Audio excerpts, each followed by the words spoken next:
Hey guys, welcome back to the channel. This is a story about what if Naruto has Hyuga clan eyes in Chunin exams harem. Before I start, please support for more amazing content and do consider subscribing to my channel and share this video with your friends. This is written by Kurama no Kyuubi and link in the description and support writer. Let's start the video. Disclaimer. I don't own Naruto, if I did, I would be rich. Prologue. Uzumaki Naruto looked up from where he was, only to see his rival, Uchiha Sasuke, having taken the hit for him. As Sasuke looked over his shoulder, Naruto noticed the senbon needles that went into his neck. "You alright, you dope?" Sasuke said. "Why did you do it, Sasuke, why?" Naruto asked. "I hated you." "Then why?" "I don't know, my body just moved on its own." Sasuke said before he fell backwards and Naruto cashed him. "So I guess this is it. My brother, I never got to kill him." Were Sasuke's last words before he drifted into the world of unconsciousness. Haku only watched the scene in front of him from one of his ice mirrors, preparing to kill Naruto as well, but then as Naruto looked up, Haku noticed something. "What, the Taijutsu? I thought Konoha only had 2 Taijutsus. Plus I've never heard of any with this description." Naruto had indeed unlocked a Taijutsu.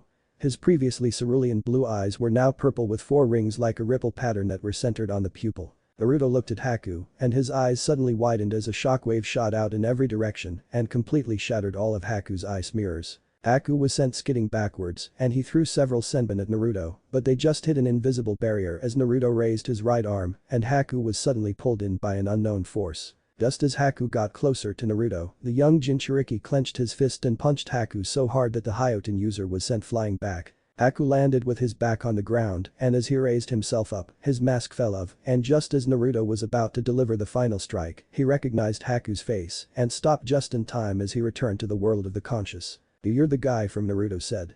All that had happened had just been a blur to him. He noticed how his vision had changed, everything was now black with white outlines, and he could even see the chakra coursing through his body. "Why did you stop?" Haku asked. "I killed one of your precious friends, why can't you kill me?" Naruto looked back at where Sasuke was still lying and punched Haku, though the punch was only strong enough to knock Haku down on his back. Haku then began getting up on his feet as he said, "What happened to that power? You can't kill me like that." He wiped away some blood that was coming down from his mouth before he continued, "To show mercy to those who stand against your master is a betrayal to your life's purpose. What use are you to anyone then? Your life has no meaning." "Well, speak for yourself." "I am speaking for myself. I am no longer of any use to Zabuza-sama. Why would you devote yourself to someone like that? Someone who works for scum like Geto has no honor." Naruto shouted, unable to understand why Haku would give his life for someone like Zabuza. "There were once others who mattered to me, my father and my mother." Haku began. "I was born in the land of water, in a small village heavy with snow. My parents were farmers and very poor, our life was hard but we were happy, but then everything changed. Because of something that happened long before I was even born." "What do you mean? What happened?" "It's in the blood," was Haku's reply. "Blood? My father killed my mother and almost killed me," Haku said to Naruto's shock. "After years of suffering civil wars, the people of my land came to fear and hate anyone who carried a Kekkei Genkai." Kekkei Genkai? It's special powers or jutsu passed on through certain clans, passed down from generation to generation. The clans were exploited for all sorts of battles because of their powers and were much feared. Once the wars were over, it was feared their presence would only bring more war. So after the wars were over, they hid their abilities, knowing that discovery would mean death. If you were to search the memories of that boy or your clan, you would probably find this too." "My clan?" Naruto asked. "Have you noticed a change in your vision? You seem to have a taijutsu, like that boy's." Haku said, and Naruto's purple eyes widened, now understanding the change in his sight. Haku then went on to explain how his mother had hidden her bloodline and married a farmer, but because of him they were discovered. His father then killed his mother before he instinctually defended himself, killing his father and those who were helping him in the process. How he had lost his purpose and that no one wanted his. That Zabuza was the first to acknowledge him. "I'm no longer useful as a tool to Zabuza-sama. Naruto, I want you to kill me." Naruto just stood there, shocked at the boy's request. "What are you waiting for? Go on, kill me," Haku said. "There's really no other way?" Naruto asked as Haku shook his head. Naruto then drew a kunai and charged forward, but just before he reached the Hyoten user, Haku felt that something was wrong and in burst of speed he vanished. Naruto looked around for him, and thanks to his taijutsu which enabled him to see through the mist, he found Haku appearing just in front of Zabuza, and Kakashi was running towards both them with his right hand being covered in lightning. "Stop!" Naruto yelled as he held out his arm, hoping that by some miracle Kakashi would stop charging at the 2 missing nins. And the miracle happened when a shockwave shot forth from the young Jinchuriki and the 3 ninjas were swept off their feet. Naruto's eyes widened, wondering if he had done that, and if so, how. What the hell? Zabuza said as he got to his feet. Just then everyone heard voice from behind Tazuna and Sakura. Well, look at what we have here. Everyone looked towards the voice to see Gato and a large group of thugs. Apparently it seemed that, since Gato thought that Zabuza was too expensive, he decided to wait till the shinobi had worn each other out and then have his thugs take down all of them. Well, Kakashi, it would seem our fight is at an end. Zabuza said as Sakura and Tazuna ran past them. Yeah, I suppose you're right. Kakashi replied in a crouch. He noticed Naruto's eyes but said nothing. At first, he thought they may have been an effect of the Kyuubi's chakra, but he quickly dismissed that thought. He decided it would be best to talk about that later. Naruto. Sakura said as she and Tazuna approached the blonde genin. Where's Sasuke-kun? Sakura-chan. Naruto started, but he was cut off by Haku. He's fine. In order to remove him from the battle, I put him in a death-like state as I did for Zabuza-sama earlier. He'll wake up in a few minutes. You're still too kind-hearted, Haku. I've told you countless times that you should always finish your opponents off, though I suppose for once it paid off. Zabuza said. Enough of this. Take them down. Gato said, and the thugs ran towards the 6 shinobi and 1 civilian. Naruto created 5 cage bunshins, much to the thugs' shock. Though that fear was quickly relieved as the bunshins started to act confused as though they couldn't get their bearings, and soon, they dispelled, leaving a slightly dazed Naruto. The thugs continued their charge, but stopped when the image of a demon suddenly appeared behind Zabuza. Zabuza then charged at them and they started to run, and in the end, only Gato was standing there. Apparently, the thugs had decided that their lives was more valuable than money, since they didn't listen to Gato when he tried to get them to stay, by offering them 1,000,000 ryo if they could kill Zabuza. As Zabuza approached his former employer, he swung his sword, Kubikirabacho, and Gato's head fell to the ground. While this happened, Sasuke finally woke up, much to Sakura's joy, and she started hugging the young Uchiha. As Sasuke, Sakura, and Tazuna approached the others, with Sakura supporting Sasuke, Kakashi turned to Naruto. Naruto. Can you tell me what happened in that dome? Naruto then began explaining everything that happened, or at least what he remembered. So you beat Haku in your sleep? Sasuke asked, when Naruto was done explaining. Well, everything that happened between the time when I thought that you had died and when Haku's mask fell off was only a blur to me. Naruto clarified. I see. Kakashi said he fought and defeated Haku without being conscious, fighting purely on instinct. Was it the Kyuubi? No, we all would have felt its chakra and its power wouldn't have simply receded like this. The only other explanation would be that he was overcome by the genetic memory of this Kekkei Genkai he's unlocked. But, I've never heard of such a thing happening before, or at least not in the Uchiha or Hyuga clans. And where did it come from? Neither Sensei nor Kushina had a Dojutsu. Haku said earlier that I seemed to have a Dojutsu. Did my eyes change like Sasuke's did? Naruto asked, looking up at his sensei. Yes, Naruto, your eyes changed. Cool. Do you recognize what they are, Kakashi-sensei? And what do they look like anyway? They're purple with 4 rings like a ripple pattern centered on the pupil. And no, Naruto, I do not recognize this Dojutsu. Was Kakashi's reply. Seriously? That sounds pretty freaky, though I guess they're cooler than the Sharingan. Naruto said as Sasuke scoffed. What was that, Sasuke team? Please, those eyes of yours cannot compare to the Sharingan. Sasuke said, not entirely believing that himself. Oh yeah? Does everything look black with white outlines, with the Sharingan? Can you see chakra with them? Naruto asked. I can see chakra with them. Sasuke said before forcing himself out of Sakura's arms and walking past Naruto and Kakashi. Naruto, could you deactivate those eyes? Kakashi asked. Okay, how do I do that, sensei?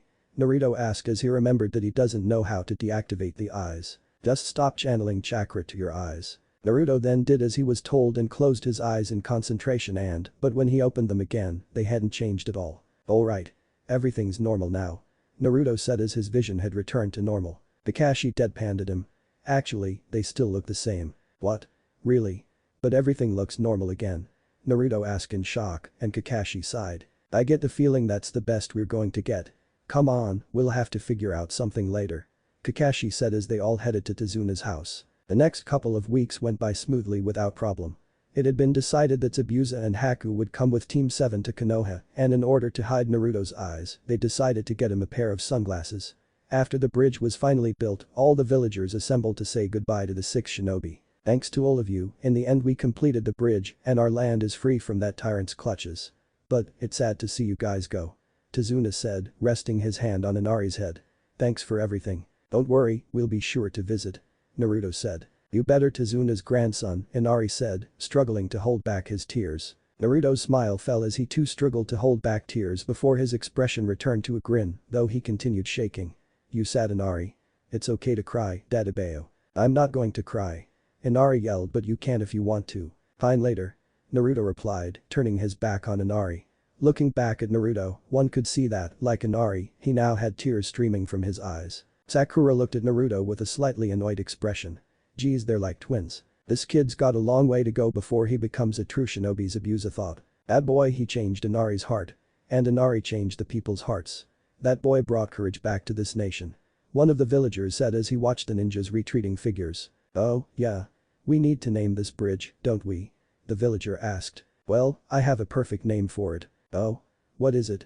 Tazuna's daughter, Tsunami, asked her father. How about the Great Naruto Bridge? Tazuna replied.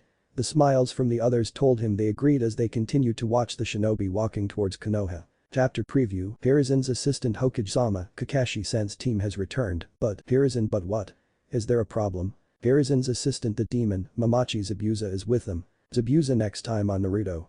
Rinnegan Jinchuriki. Chakra elements and water walking. Chapter 1.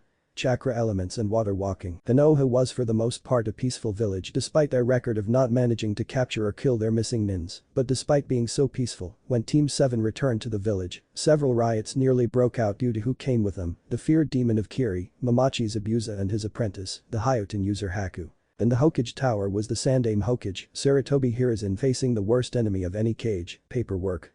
But he had no idea that he was about to get a whole lot more paperwork until his assistant came in. Hokage-sama, Kakashi-san's team has returned, but the assistant said. But what? Is there a problem? Hiruzen asked. The demon, Mamachi Zabuza, is with them.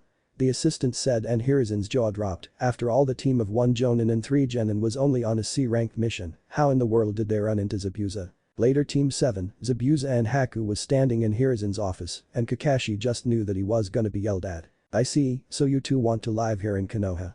Hiruzen said after he had been told what happened. That's right.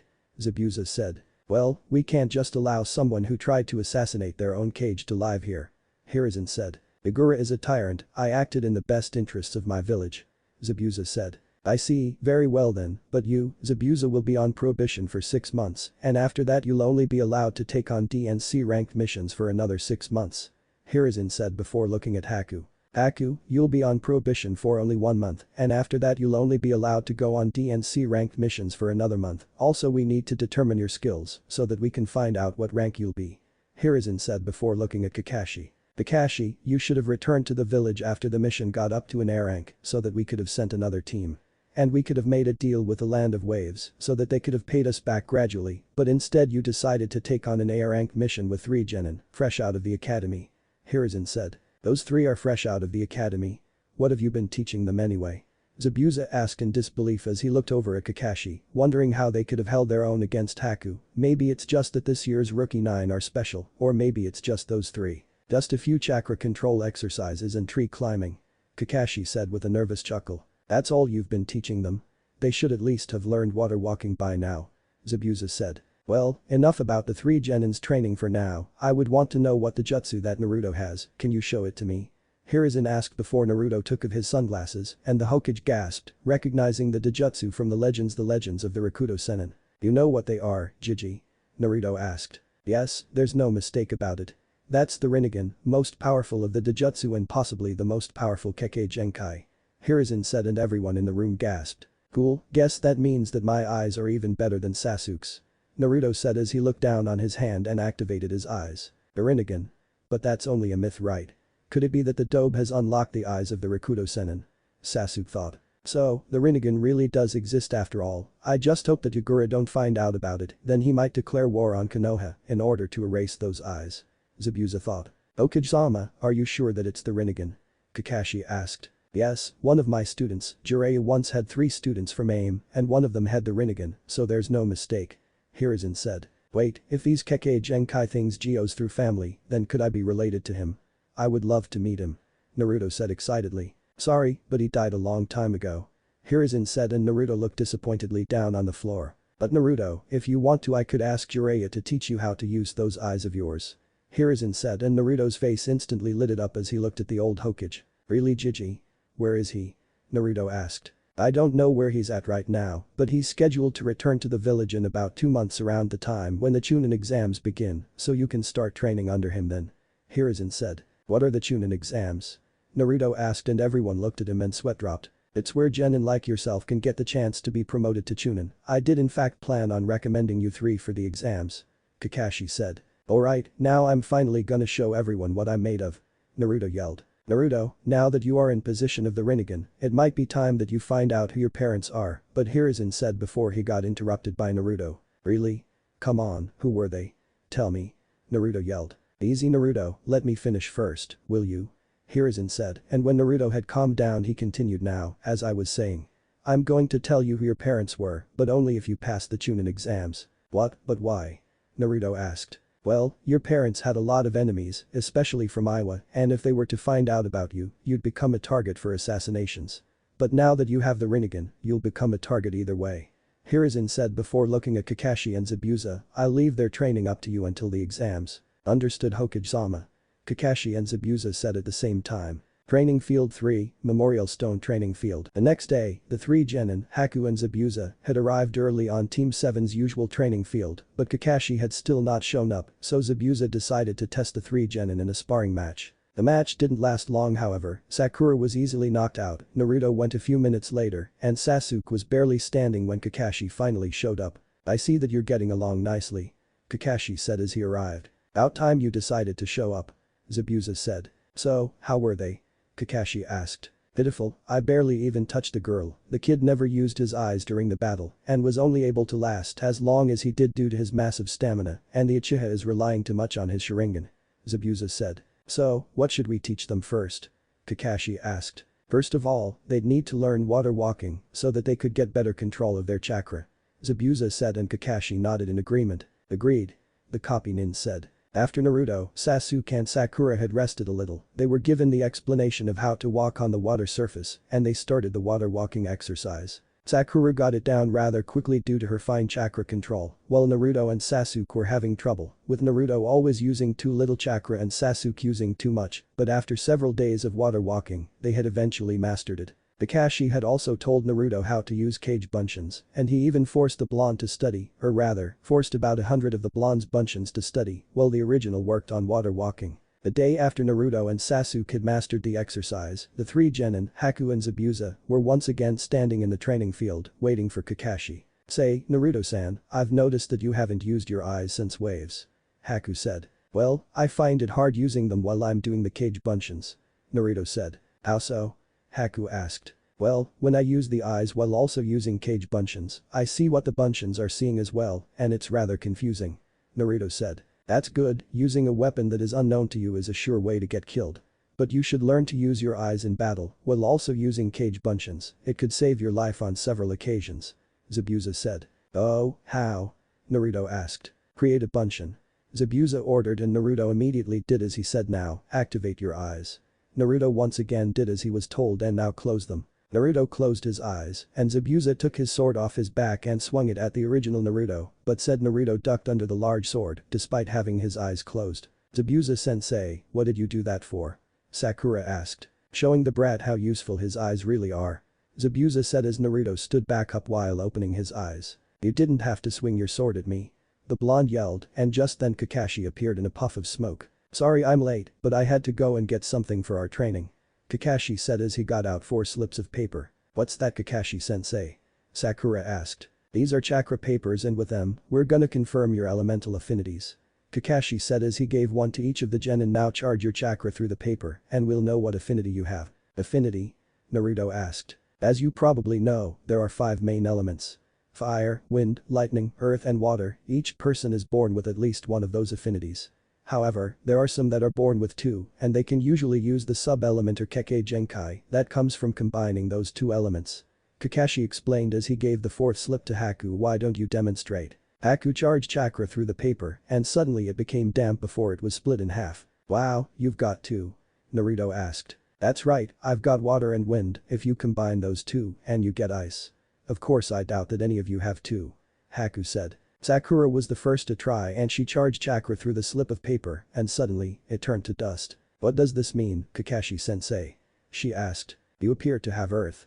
Kakashi said before Sasuke gave it a try and his slip wrinkled. This was a surprise to him cause he had expected his affinity to be fire, not lightning, he was in Uchiha after all, but then the paper suddenly burned to ashes. Lightning and fire. Kakashi confirmed, and then it was finally Naruto's turn and his paper wrinkled, but then what no one had expected happened. After it wrinkled, it turned damp before being split in half, and then one half turned to dust, while the other burned to ashes. Well, that was unexpected. Zabuza said, and for the first time since anyone present had first met him showed an emotion, surprise. So, I've got all 5? Naruto asked. Seems that way. I wonder if this means that you can learn all of the sub-elements as well. Kakashi said. Cool. Naruto exclaimed. From now on, Naruto, you'll train under Zabuza, Sakura, you'll train under Haku and Sasuke, you'll train under me. Kakashi said. Kakashi-sensei, why are you training Sasuke? Naruto asked. What? You don't want me to train you?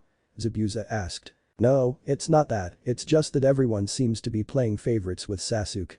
Naruto said. I'm not playing favorites, it's just that I'm the logical choice to train him, since we both have the lightning affinity, plus I'm the only other one in the village with a Sharingan. Kakashi said, truth be told he'd rather train Naruto since he's Minato-sensei's son, but there's no one else that could teach Sasuke how to use his eyes properly. The rest of the time till the exams would begin, Kakashi was teaching Sasuke about Raiten, and he even taught the Uchiha the Chidori, and the Copy Nin also helped Sasuke with his Taijutsu. Haku was teaching Sakura about medical herbs and also taught her how to use and block Genjutsu. Zabuza decided to teach Naruto some Suiton jutsus, and he also helped patching up the blonde's Taijutsu, and he also helped Naruto with using the eyes while doing Kage Bunshin no Jutsu. Hey, Kakashi-sensei. Could you teach me how to do Futon jutsus? Naruto asked one day when the 6 of them were eating lunch. Sorry Naruto, I might have copied 1,000 jutsus, but there are so few with the wind affinity that I haven't been able to copy any Futon jutsus. Kakashi said, and Naruto turned to Haku. How about you, Haku-san? The blonde asked. I don't know any Futon jutsus, I never really bothered learning any.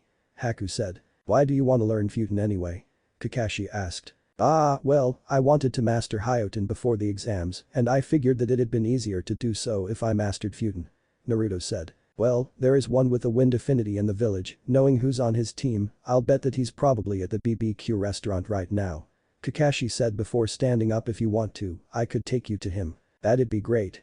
Naruto exclaimed before putting on his sunglasses. BBQ. Naruto's jaw dropped when he saw who the Futon users team was. Out of all of the graduates, they were the last team he'd expect to pass the Genin exams. The lazy cloud watcher Nara Shikamaru, the Sasuke fangirl Yamanaka Ino and the fatso Akimichi Choji. Oh, Kakashi-san, I didn't expect to see you here. The leading jonin for Team 10, Sarutobi Asuma said, and this also caught the attention of his 3 students, who had yet to notice Kakashi and Naruto. Huh, Naruto?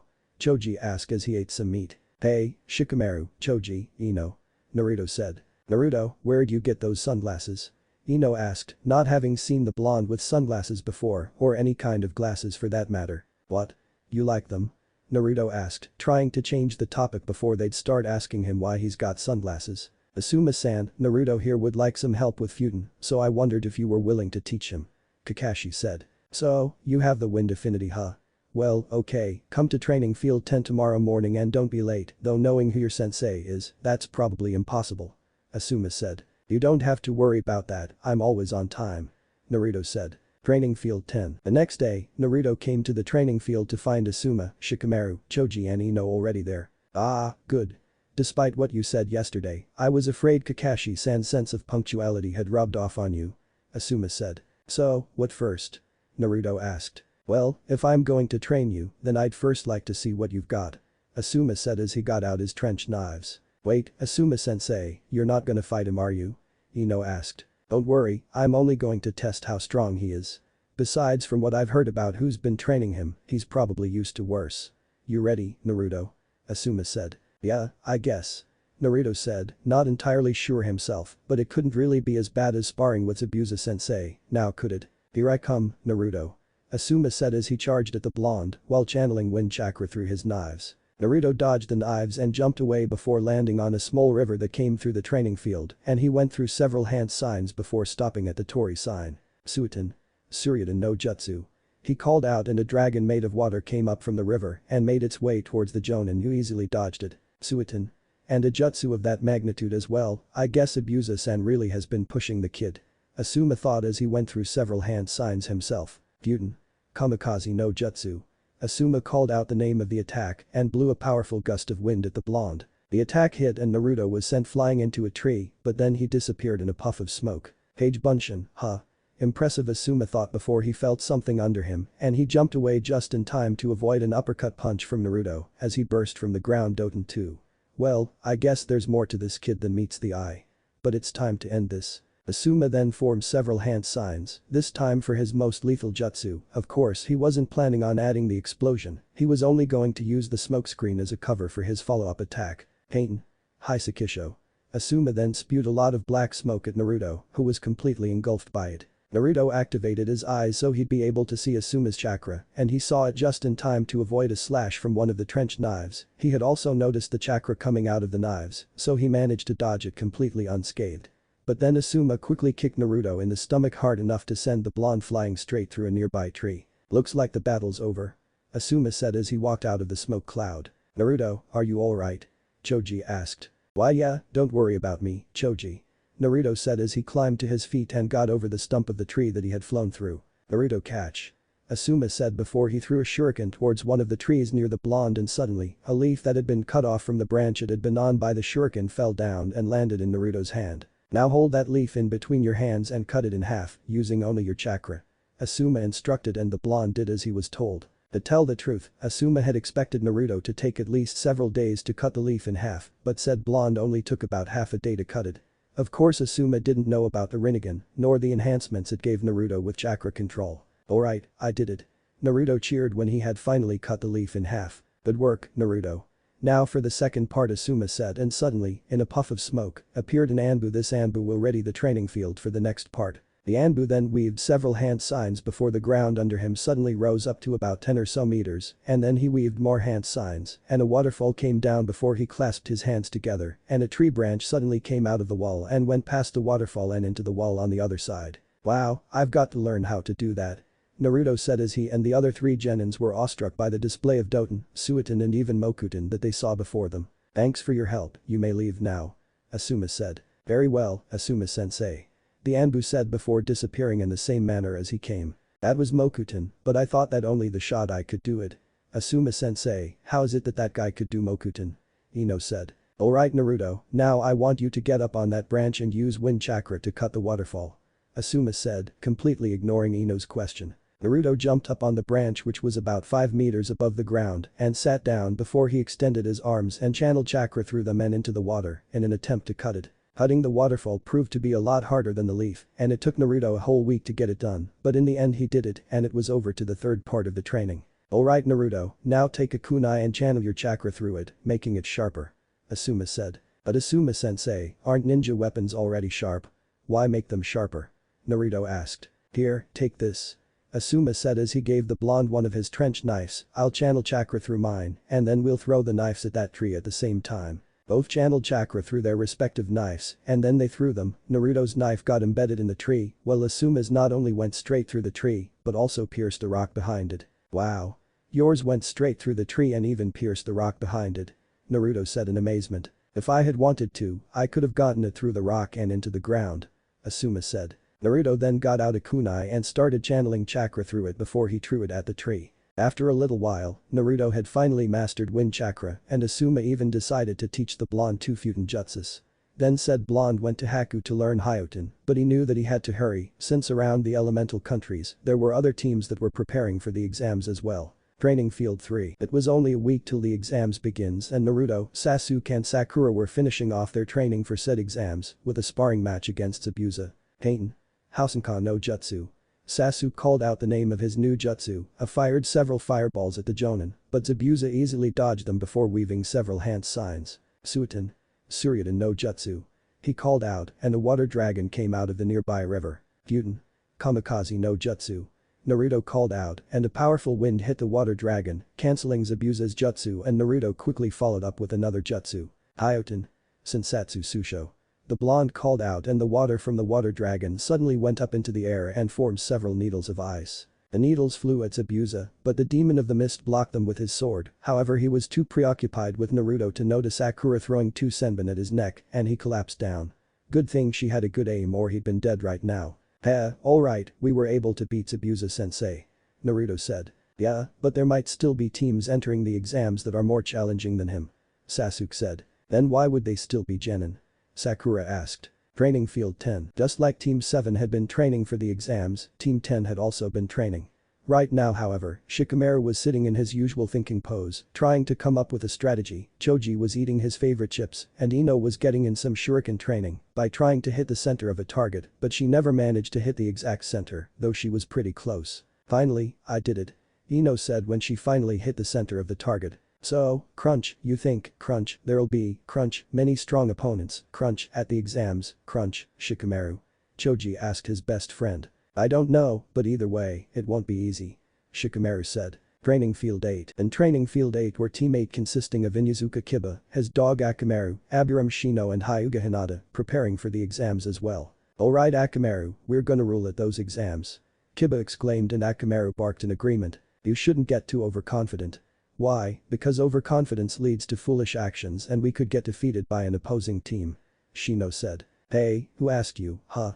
Kiba yelled. While the two boys of the team were talking, Hinata was continuously hitting a pole with palm strikes, sending out small waves of chakra with each strike. Training Field 2. In Training Field 2 were there several dummies that were hanging from the trees and they had several kunai and shuriken sticking into them. Hey, did you hear? The Chunin exams coming up, word is they'll be letting members of the rookie class compete for the first time in 5 years. A boy with a bowl cut, green spandex suit and a Konoha hit I-8 around his waist said. "No way. It probably has something to do with the rivalry among the Jonin." A girl with her hair in twin buns and was playing with a kunai said. "I doubt that. They say 3 of them are in the team trained by Kakashi." The boy said. "The Kakashi? That's interesting." A boy with long hair and wide eyes who was sitting under one of the dummies said. Well, either way the girl started as she threw the kunai and hit the dead center of a target on the dummy that the boy with wide eyes was sitting under. It all has a very sad sound to it. The boy with the wide eyes finished for his female teammate. This was last year's rookie Team 1, consisting of Hyuga Niji, Rock Lee and Tenten. Sunagakure. In the desert village of Sunagakure were 4 people standing in a room somewhere in the Kazukiage Tower. One of them had a turban on his head and he had tattoos on his right cheek. He also wore a Jonin uniform and he had a Suna hit I-8 on his forehead. Another one had brown almost red hair, green eyes with black circles around them, meaning that he probably hadn't been sleeping well, and above his left eye was the kanji for love. The third one had purple makeup on his face and he was in a black cat-like suit with his Suna hit I-8 part of the hat. The fourth one had blonde hair and 4 ponytails and she was the only female among them. Her Suna hit I-8 was worn around her neck. "We have Suna shall join with Odo and this will probably end in war against Konoha. This is an A-ranked mission, remember that," the Jonin said. "The war? Why? Why now? We've spent so much and sacrificed so much to arrive at this treaty of alliance and now we're breaking it. So many will die again," the girl yelled. "Shinobi are fundamentally instruments of conflict. The Treaty of Alliance itself is a threat to our very existence. You genin may not know the details, but that idiot daimyo of the Land of Wind used the treaty as his opportunity to force military cutbacks on our village of Sunagakure. The alliance caused the Wind daimyo to put his trust in Konoha and forward requests to them that he should have been sending to us, further slashing the flow of funds to his own nation Shinobi Village, claiming that his scheme was cheaper.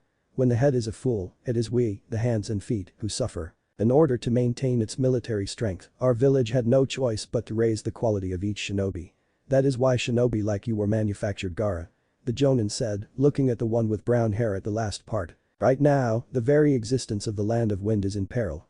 Kazukiage-sama, who sensed the impending crisis of Sunagakure's military decline, decided to join forces with Otagakure to show our idiot daimyo the naivety of his policies. And at the same time to crush Konoha and restore Sunagakure to prosperity. "If we wait any longer, all the military strength of Suna will be utterly drained and our capability to fight Konoha totally lost. Gaara, this mission depends heavily on you," the Jonin continued. "I know," Gaara said in a stoic tone. The Otagakure, 3 shinobi were bowing down in front of their master Orochimaru of the legendary 3 Sannin. "Remember your mission, you will not enter the exams for the chance of becoming Chunin, you'll enter them so that you can kill Uchiha Sasuke-kun. Understood?" Orochimaru said. "Yes, Orochimaru-sama." The 3 shinobi before him said at the same time. Takigakure, the village of Takigakure, just like the name suggests, was hidden behind a waterfall. At the gate was a team of 4 shinobi preparing to leave the village for Konoha to join the exams. "Now it's finally time to show those genin from the other villages that we are just as good as the major village shinobi. Right, Nanabe-san?" A boy with shoulder-length brown hair said as he looked at his green-haired teammate. "Yeah, let's show 'em what we've got, Shibuki-kun, Takemaru-kun," the girl said. Now, you shouldn't be so enthusiastic about this," After all, I've heard that the Kyuubi Jinchuriki lives in Konoha and there might be a chance that he'll be in the exams. Their Jonin-sensei warned them. Maybe, but this time 7LL beat 9. The girl said. Iwagakure. The village of Iwagakure was the third biggest of the 5 major villages when it came to size, but when it came to military strength, they were definitely the second biggest. In the Tsuchikage Tower was the Tsuchikage, Enoki sitting at his desk in his office, and in front of him was his son Kitsuchi. You understand the mission I'm assigning you and your team to, right? Enoki asked and Kitsuchi nodded. My team is to enter the Chunin selection exams in Konoha while secretly spying on the village. Kitsuchi said. That's right, Kitsuchi. Now remember, this is an A-ranked mission. Konoha has been on the top for too long and it's time to bring it down a few paces. Dismissed, Enoki said, and Kitsuchi disappeared in a puff of smoke. Iwa, Southern Gate. At the village's southern gate, Kitsuchi had assembled his team and was ready to leave. Do you all understand the mission? Kitsuchi asked. Yes, Sensei Tusan. The 3 genin said at the same time. One of them, the one who said Tusan, was a girl with short black hair, a red t-shirt and brown pants, and she had her Iwa hit I8 on her forehead. Another one was a large boy with short black hair, a red jacket with a red t-shirt underneath and black shorts. He also had his hit I8 on his forehead. The last one was a boy with long blonde hair that went down to his mid-back, a brown jacket with a fishnet shirt underneath and red pants. He also wore his Iwa hit I8 around his left bicep. Then let's head to Konoha and beat up some Konoha tree huggers. Kitsuchi said before the 4 of them started the long journey towards Konoha. Chapter preview. Guritsuchi. Well, would you look at that? The last of the Uchiha. So that's the Kyuubi Jinchuriki, huh? Lee, you and me, here and now, want to fight. Naruto Hyoten. Sensatsu Susho. Guritsuchi Yoten. Sakageyo no Jutsu. Sasuke next time on Naruto. Rinnegan Jinchuriki. The Chunin exams begins. Chapter 2. The Chunin exams begins. Man, Zabuza sensei sure likes to push me. Naruto thought as he was walking back to his apartment, but then he suddenly felt something and looked over his shoulder to see a squared rock with eye holes on the front. Naruto activated his eyes to see that someone familiar was hiding inside the rock. Konohamaru, Yuden, Mogi, you can come out of the box now. Naruto said, and the 3 kids came out of said box. Leave it to the man I have acknowledged as being almost my equal. Your skills rival my own. The leader of the Konohamaru Corporation, Sarutobi Konohamaru, said. Is he really that stupid as to not realize that he's much weaker than I am? Naruto thought as he deactivated his eyes. Boss, can you come and play ninja with us now? You promised, remember? Konohamaru asked. Oh yeah, that was today, wasn't it? Naruto said as he scratched the back of his head. A ninja, playing ninja. How pathetic. Naruto and the Konohamaru Corporation turned towards the voice to see a blonde girl with her hair in 4 ponytails and a boy in what looked like a cat costume. Yeah. Have you ever heard of something so stupid, Tamarini-chan? The boy said. Hey, what was that? Naruto yelled as he raised his fist at the 2. Well, it seems the kid has got a temper. What do you say, Kankuro Nai-san? Should we do something about that temper of his? Tamari said. Alright. It'd be good to get some practice done before the Chunin exams. Kankuro said, obviously underestimating the blonde. Hey, do you want to start something? Naruto said as he activated his eyes, preparing to fight. Kankuro took a large bandaged object off his back, but then, a small stone suddenly flew down and hit Kankuro's hand hard enough to wound him. Tell me, what are you guys doing in our village? Everyone looked up to a tree branch to see Sasuke sitting on it. Oh, look. Another little brat. Kankuro said as he rubbed his sore hand. At lost. Sasuke said. Come down, little squirrel. Think you're pretty smart, don't you? Kankuro said. You shouldn't be so overconfident. We're 2 of the best genins in Konoha, so you better watch yourself. Naruto said. 2 of Konoha's best, huh? Well, if you're the best, then the worst must have to be pretty pathetic. Kankuro said before laughing. Then Naruto noticed something, and he looked up to a branch that was on the same tree as Sasuke was sitting on, only on the other side, to see Gaara standing there upside down under the branch. Everyone noticed where Naruto was looking, and they all looked up to see Gaara as well. Gee, Gaara, Kankuro stuttered. You're a disgrace to our entire village. Gaara said. He snuck up on me, I didn't even have a clue. But Naruto, he noticed him. Damn that Rinnegan. Sasuke thought. It annoys me that you'd lose control in a quarrel with children. Have you forgotten why we came here? Gaara said. But Gaara, they Kankuro started as he pointed at Naruto and the Konohamaru Corporation, but Gaara cut him off. Shut up or I'll kill you. He said. You're right. I was out of line. Kankuro said. We're sorry, Gaara, okay. Really sorry. Tamari said. So he's in charge, eh? He glares like a basilisk, Sasuke thought. Sorry about my friends. Gaara said as he looked toward Sasuke before he disappeared in a twirl of leaves while thinking this is the one who nailed Kankuro with a stone. That took skill. And the blonde one down there was able to notice me instantly strange, something about him seems oddly familiar. I know we're a little early, but we didn't come here to play around. I swear it won't happen again. Gaara said as he appeared on the ground in between Kankuro and Temari before he turned around. Let's go. Wait. Naruto said as Sasuke jumped down from his branch. Yes. Gaara asked as he turned around. Tell me, what's your name? Naruto said. Sabaku no Gaara, at your service. And I'm curious about you and your teammate as well. Gaara said. I'm Uzumaki Naruto, Dadabeo. Naruto said. Uchiha Sasuke. Sasuke said before the three Suna siblings shunshined away. Things are getting interesting. On a branch above them were the three Odo ninjas standing, or rather two of them were standing, while the third one was sitting. What do you think? One of the two that were standing asked. None of them are of any importance except for the raven hair, the blonde kid with sunglasses and the spook from Suna. The one who was sitting said. Unknown to the Konoha shinobi and the Odo shinobi was that on another branch was the three Iwa shinobi standing. So, Kuretsuchi-san, what do you think? The blonde one said. Those two tree huggers aren't your everyday genin, and neither is the spooky brat from the desert. Kuretsuchi said as she looked down on Sasuke. Uchiha Sasuke, huh? The last of the Uchiha clan, he'll be a worthy opponent for me to test my skills on. Ninja Academy. It had been a day since the encounter with the three Suna genin, and Team 7 was heading towards the academy, where the exams would begin. When they had walked up a few stairs, they saw the door to room number 301, but there were two guys blocking the door, keeping everyone out. Something's not right here. Rinnegan. Naruto thought as activated his eyes and he saw through the Genjutsu, but that's not all he saw through, he also saw straight through the two Chunin's hinges. Drop the Genjutsu already, and you can drop the hinges while you're at it too. So you figured it out, eh? One of the Chunin said, and suddenly the sign that said 301 was changed to 201 as the Genjutsu was dropped. Not bad, but just seeing through it isn't enough. The other one said as he moved in to kick Naruto and said Blonde was about to counter with his own kick, but suddenly, Lee appeared in between them and grabbed both legs. But he blocked my kick, but there's something weird about his chakra, almost as though he can't control it properly. Could it be that Naruto thought as Lee let go and Naruto and the Chunin fell to the floor? Hey, that's not what we agreed. You're the one who insisted we should avoid drawing any attention to ourselves. Neji said as he walked over to Lee. But Lee said as he glanced over at Sakura. Here we go again, Tenten said as she shook her head and Lee walked over toward Sakura. Hi. My name is Rock Lee. You're Sakura, aren't you? Lee said before he held a thumb up and smiled as his teeth glistened while he said, would you like to go out with me? I'll protect you with my life. No way. You're way out of hand. Sakura said and Lee slumped. Hey, you. What's your name? Neji asked as he approached Naruto, but before the blonde could respond, Sasuke held his hand in front of him. It's common courtesy to give your own name first. Sasuke said in Naruto's stead. You're rookies, aren't you? How old? Neji asked. We don't have to tell you a thing. Sasuke said before he turned around and started to walk away. Come on, Naruto. Naruto then followed him while Neji walked in the opposite direction. This exam is turning into a freak show, Sasuke thought, not having a clue as to how much a freak show it would be. Let's go, Lee-san. What are you doing? Tenten said as she noticed that her teammate was watching the retreating backs of the three members of Team 7. You guys go on ahead. There's something I want to check first. Lee said. Ninja Academy, gym. Hey, you with the scowl, wait up. Lee said when he had caught up with the three rookies. What is it? Sasuke asked as he and his two teammates looked up at the older boy. You and me, here and now, want to fight? Lee challenged. You want to fight me here and now?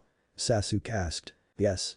Lee said before he jumped down and landed in front of them. My name is Rock Lee. Among sticklers, etiquette requires one to introduce oneself before asking for the name of another. Uchiha Sasuke. So you knew who I was all along. Sasuke said and Lee got into a taijutsu stance. I'm calling you out.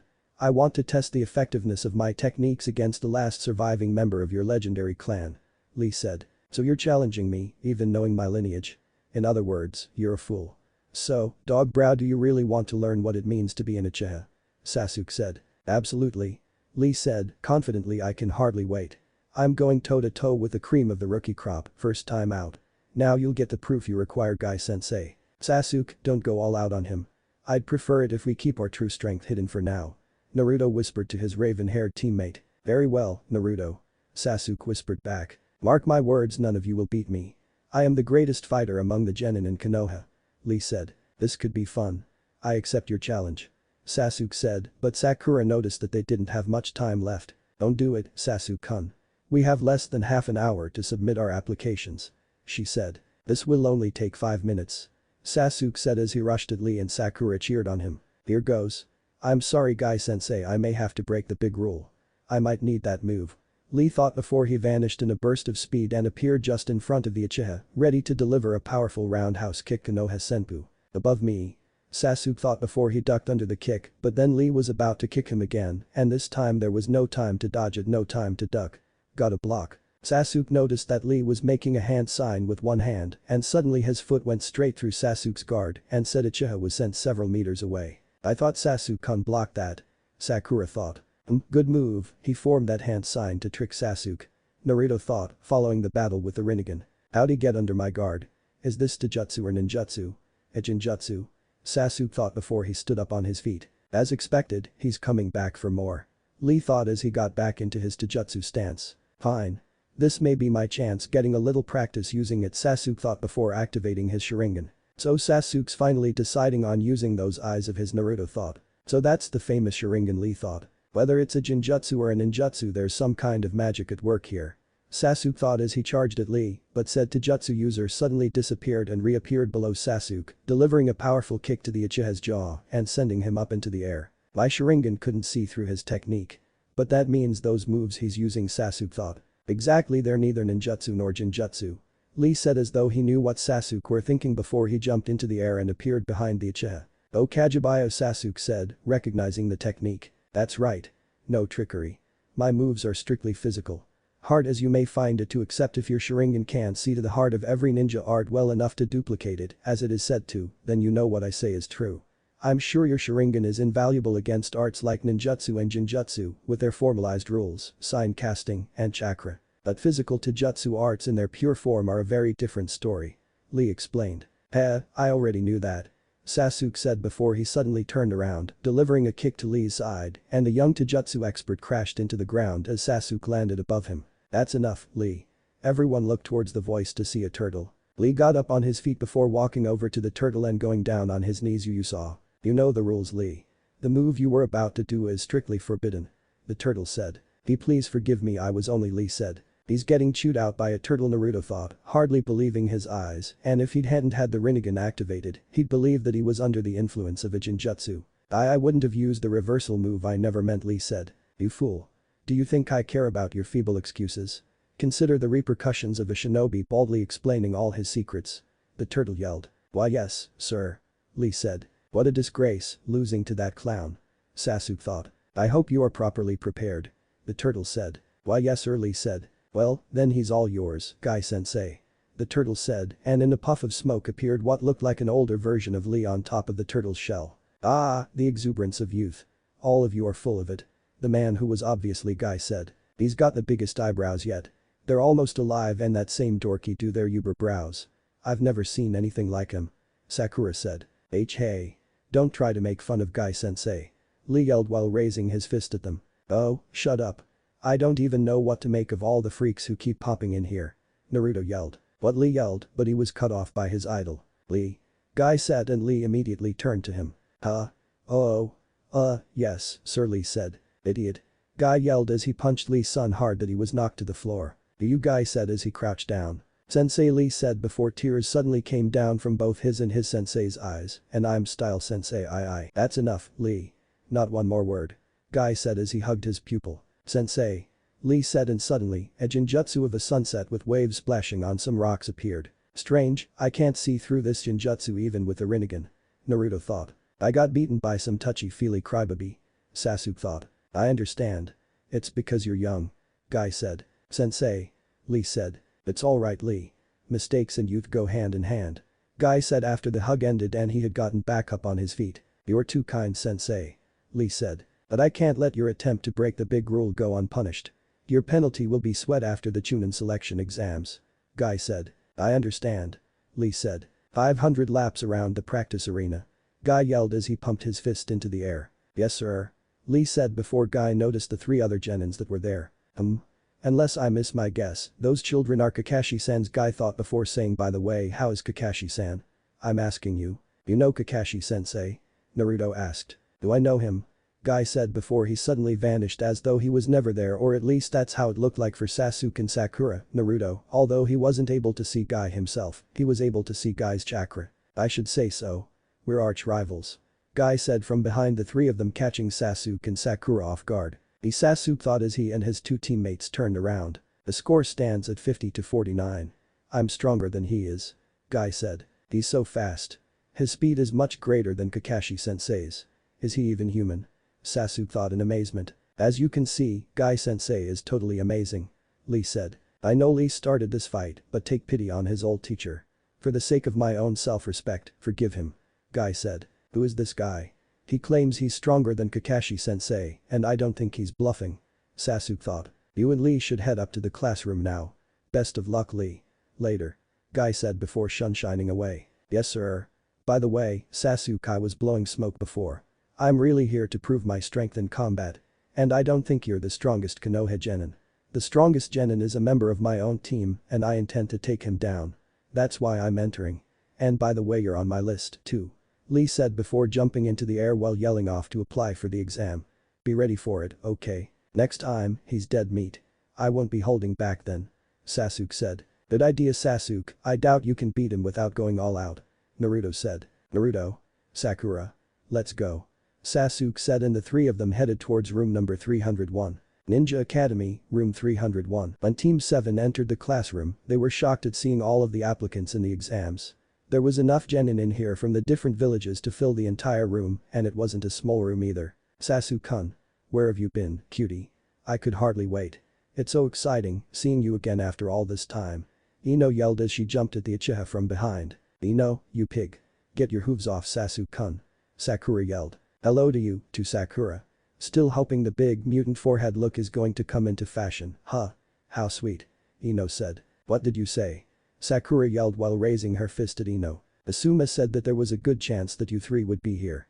Shikamaru said as he and Choji walked over to them. Really? Naruto asked. Yeah, after having seen how strong you were, there was no doubt in his mind that you'd be here. Shikamaru said. Hey. There you are. Everyone turned towards the voice to see Kiba, Shino and Hinata. Hi, Hinata said. Looks like the gang's all here. Kiba said. Including you, unfortunately. Shikamaru said. Huh? Naruto, what's with the sunglasses? Kiba asked as he noticed them. I thought they'd look cool. Naruto said. As the group continued talking for a while, there was a certain green-haired Taki Kenwaichi that was observing them, or rather she was observing Naruto. Suddenly came a small insect and landed on her finger. You sure? She whispered and the insect seemed to nod in response. Fu-san, what is it? Shibuki whispered. Oh, it's nothing. Fu responded before she looked towards Naruto, her fellow Jinchuriki. So, that's the Kyuubi Jinchuriki, huh? Then she looked in the direction of Gaara and even soon as Ichibi is here, this is bound to get interesting. Would you guys do us all a favor and just shut up? A man asked as he approached the rookie 9. The man wore purple clothes, he had silver hair and a Konoha Hittite on his forehead. You three gangs of would-be hotshots are all genin, right? Kids barely out of the local ninja academy. All wet behind the ears and runny-nosed. This isn't a school field trip, you know. Who the heck do you think you are? Name's Kabuto. So what? You kids need to open your eyes. The man, now identified as Kabuto said. Why? Sakura asked as she and the others noticed the AIM team behind them that looked rather annoyed to say the least. Watch out for the group behind you. They're a Megakure shinobi and they've got very short fuses. Everyone's on edge, waiting to take the exam. I wanted to give you a heads up before someone snaps and beats the crap out of you. Kabuto said. Yeah, like that's gonna happen. Naruto thought, having found a great way to intimidate people with a Rinnegan, with a little help from Zabuza-sensei of course okay, a lot of help. But it's probably unavoidable. Like all rookies, you think you already know everything. I remember what it was like. Kabuto said as he reached into his weapons pouch. Kabuto-san. Sakura said. Yeah? Kabuto said. Are you saying that this is the second time you've applied? Sakura asked. Not second, seventh, twice a year for him, going 4 years now. Kabuto said. Wow, then you've got a lot of experience with what we can expect. Sakura said. I guess so. Kabuto said as he pulled out several cards. Okay, the least I can do is give you sweet little babies some vital intelligence on what you're in for with these shinobi info cards. Shinobi info cards? Sakura asked. To put it simply, they contain information about the skills we use, transformed into symbols and burned into the cards using chakra. Kabuto said as he put down the cards on the floor. He then took one of the cards and laid it down in front of the rookies. It took me 4 years to collect all the intelligence needed for this exam. In all, there were almost 200 cards. They look blank, don't they? The only way you can read the data on the cards is by using my own personal chakra. Each set is linked to its possessor, for example, cards like this one, Kabuto said before channeling chakra into the card. What's he doing? Ino asked before a map of the elemental countries appeared on the card. It's some kind of combination map and bar graph in 3 dimensions. What kind of intelligence is this? Sakura said. It shows how many applicants each shinobi nation is sending to this session of the Chunin exams. There's a total of 159 applicants for the exams, with 87 from Konoha, 30 from Suna, 21 from AIM, 9 from Taki, 6 from Kusa, 3 from Odo, and well, this is a surprise, even a team from Iowa. Kabuto said. Do you also have dossier cards? Cards for each individual applicant? Sasuke asked. Aha, why? Someone here you have a particular interest in? I'll admit these are far from complete, but I've burned a set of dossier cards for the current pool of applicants, including your team. If you share any data you have on this person who interests you, I'll be happy to look him up and let you know what I have so far. Kabuto said. Tsubaku no Gaara from Sunagakure and Rock Lee from Konoha. Sasuke said. You know their names? No sweat, then. Kabuto said before took out 2 cards. Let me see them. Sasuke said, and Kabuto laid down the card for Rock Lee first. First up is Rock Lee. He's a year older than you guys. Missions to date. 20 D ranked, 11 C ranked. His team's mentor is Might Guy. And his taijutsu skills have grown exponentially this past year. He has no other talents worth mentioning. He was considered a standout among last year's Genin, but he didn't apply for the Chunin exam.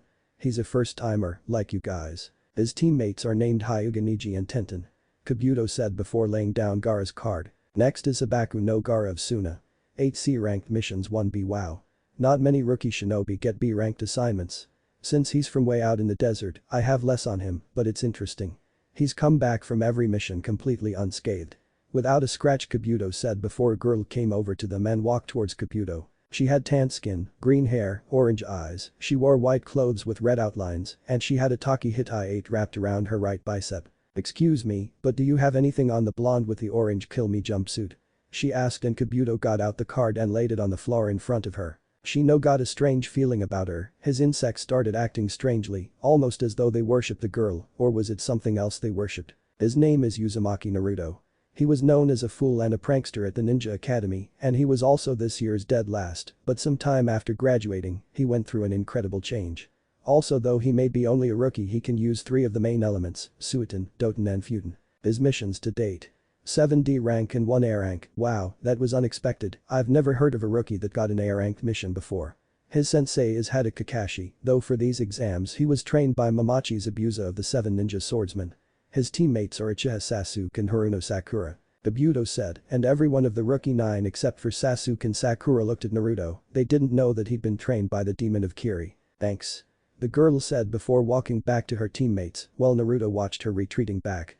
There was something familiar about the girl, so he activated the Rinnegan and concentrated hard until he saw a powerful chakra that was hidden deep inside of her. It wasn't nearly as strong as Kyuubi, but it was close. Do you have anything on her? Naruto asked, and Kabuto got out another card and laid it down on the floor. Her name's Fu. She's what is called a Jinchuriki, someone who has one of the 9 Biju sealed inside of them, and because of this, she doesn't have many friends, if any at all. She's taken 26 D ranks, 14 C ranks and 1 B rank. She's known to have a pretty good relationship with bugs due to her tenant being the Nanabi. Her sensei is Suion, and her teammates are Shibuki and Akugan no Takemeru. Kabuto said, and Naruto looked over at Fu. She's a Jinchuriki too. Just like me? He thought. Konoha, Suna, Aiwa, AIM, Kusa, Taki, Odo. This year, every hidden village has sent outstanding genin here to compete. I don't know much about Itagakure no Sado. It's part of a new, small nation, so intelligence on it is lacking. Every other competing village is well respected, home to some formidably powerful shinobi.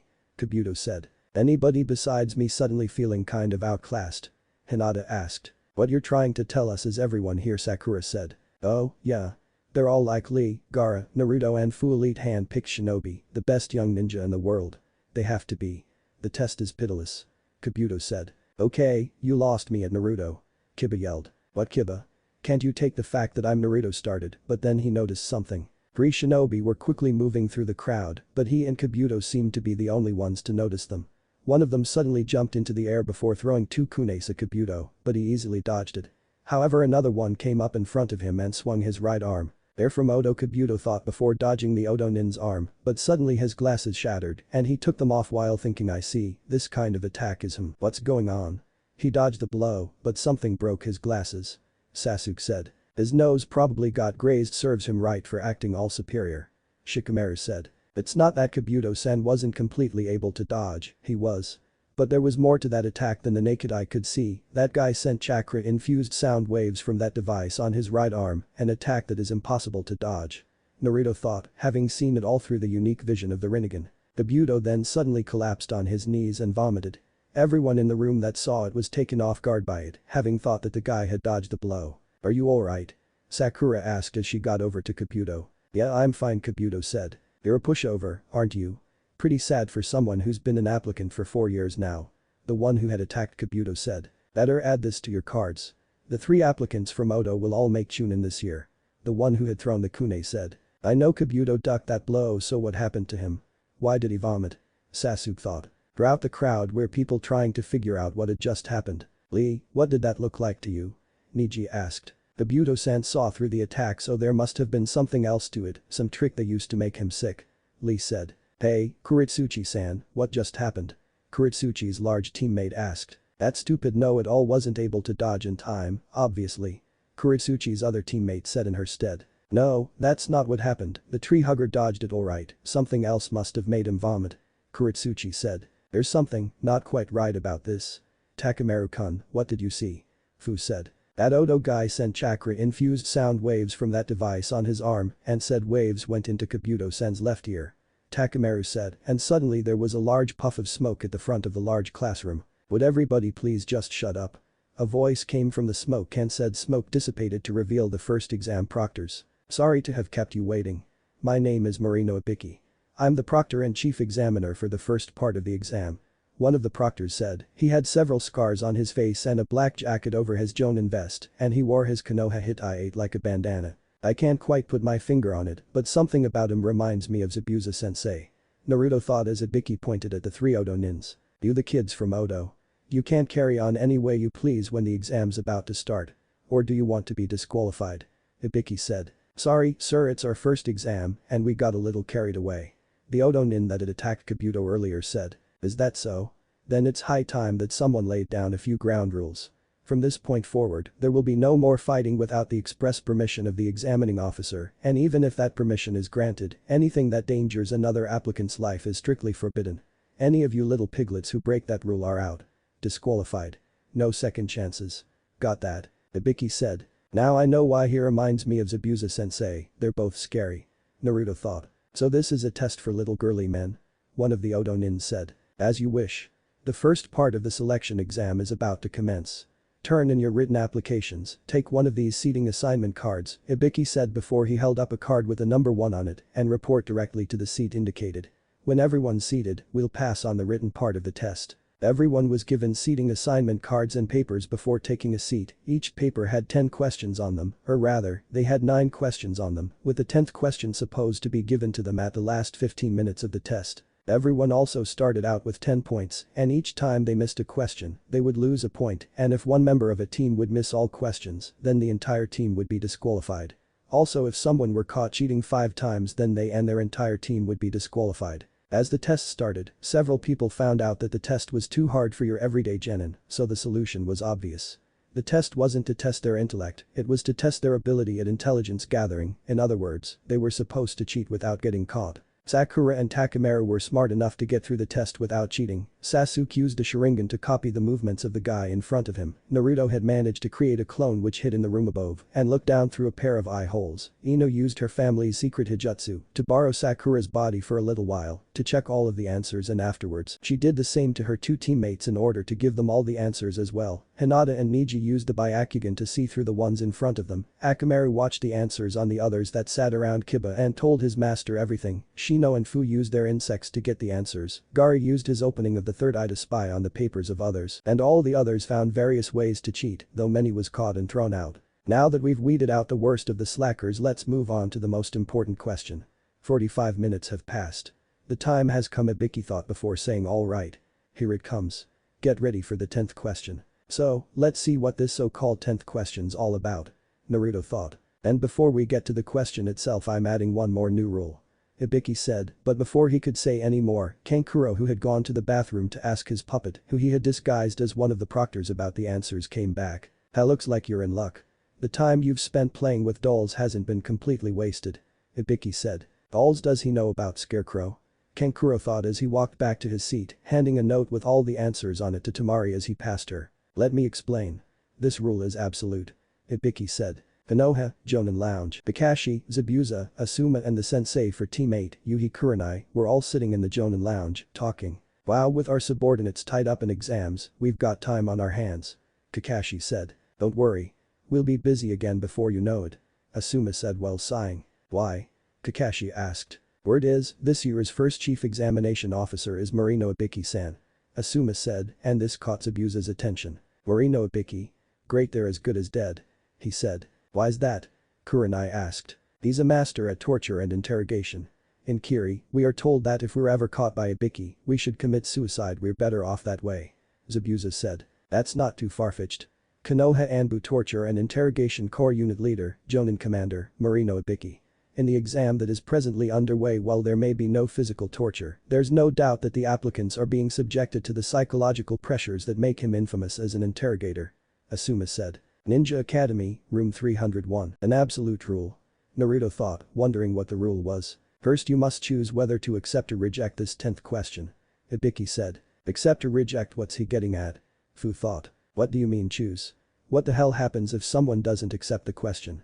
Kuritsuchi asked as she stood up while slamming her hands on the desk. If you reject the question and don't even try to answer it, you'll lose all your points immediately and fail.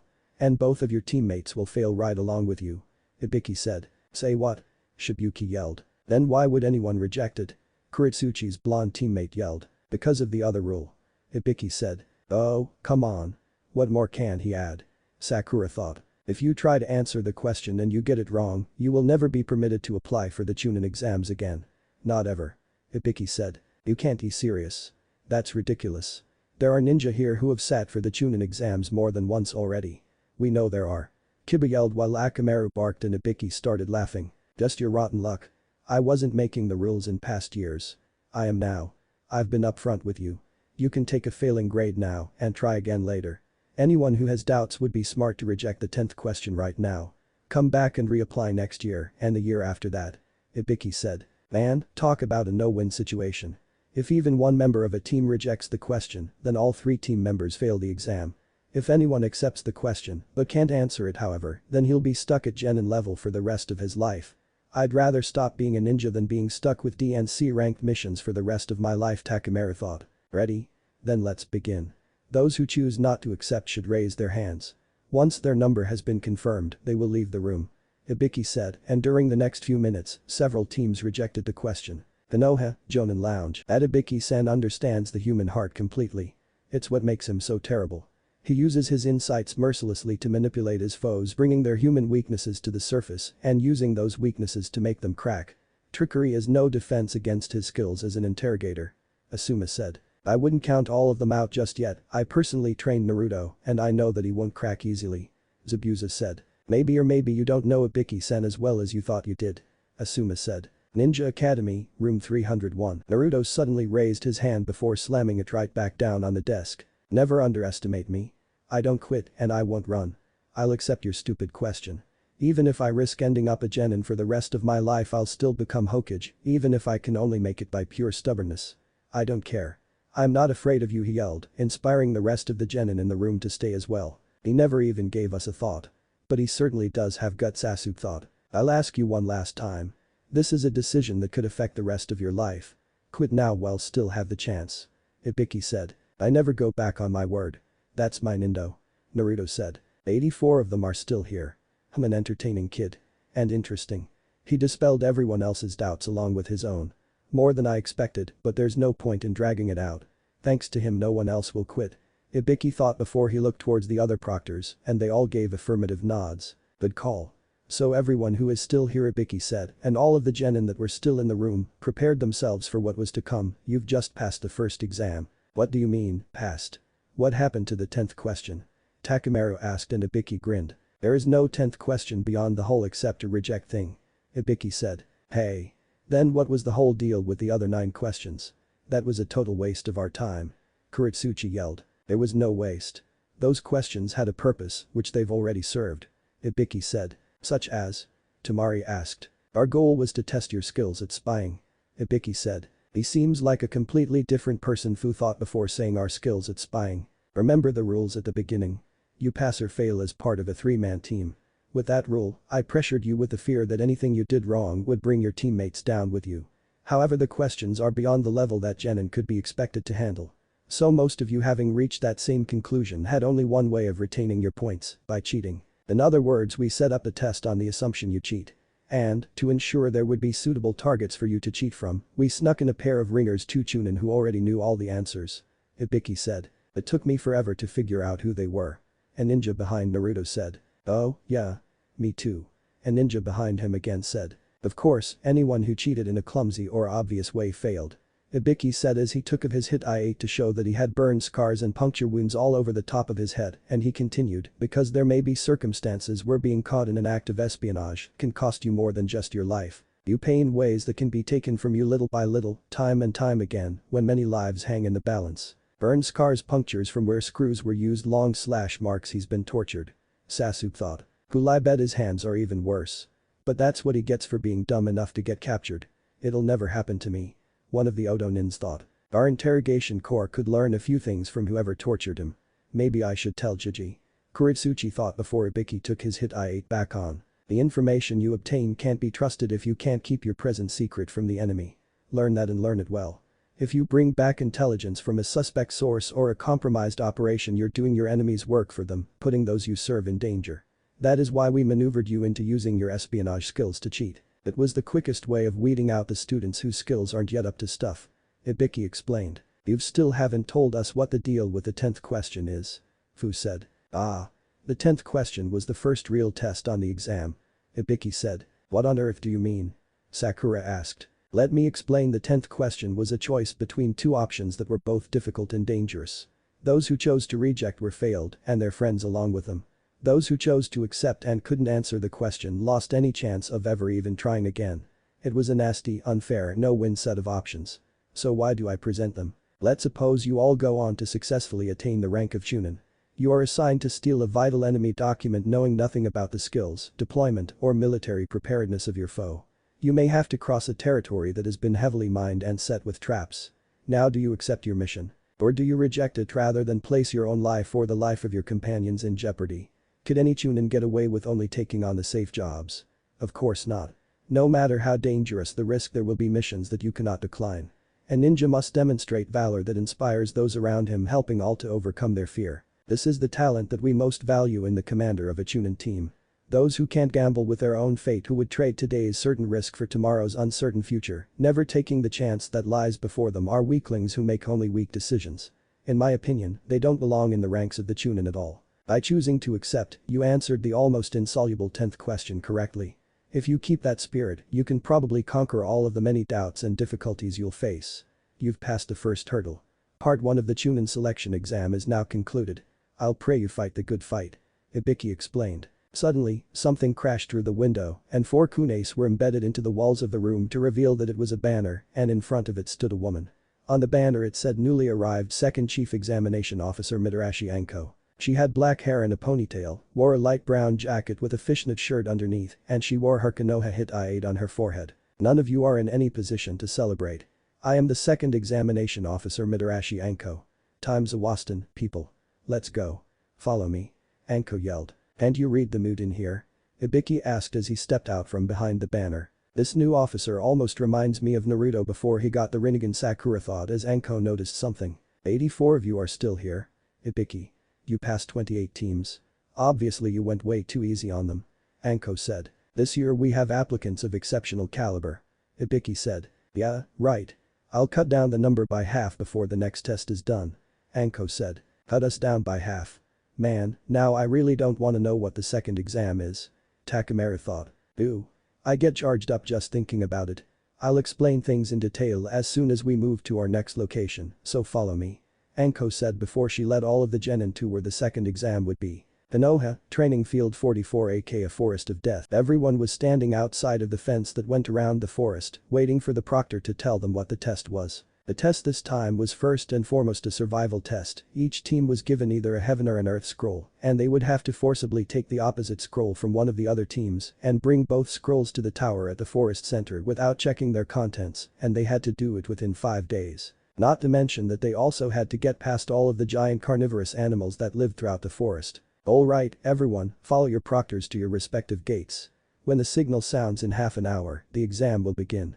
Anko yelled after everyone had collected a scroll, and each team was taken to one of the many gates in the fence. Part 2 of the Chunin selection exam begins now. She yelled half an hour later, and everyone rushed through their respective gates. Forest of Death, Team 8. 3 shinobi in black bodysuits were jumping through the trees until they heard something, and they stopped to look down on Team 8 that was standing on the ground below them. The tower's where everyone is ultimately going, so we might as well set up traps as close to there as possible.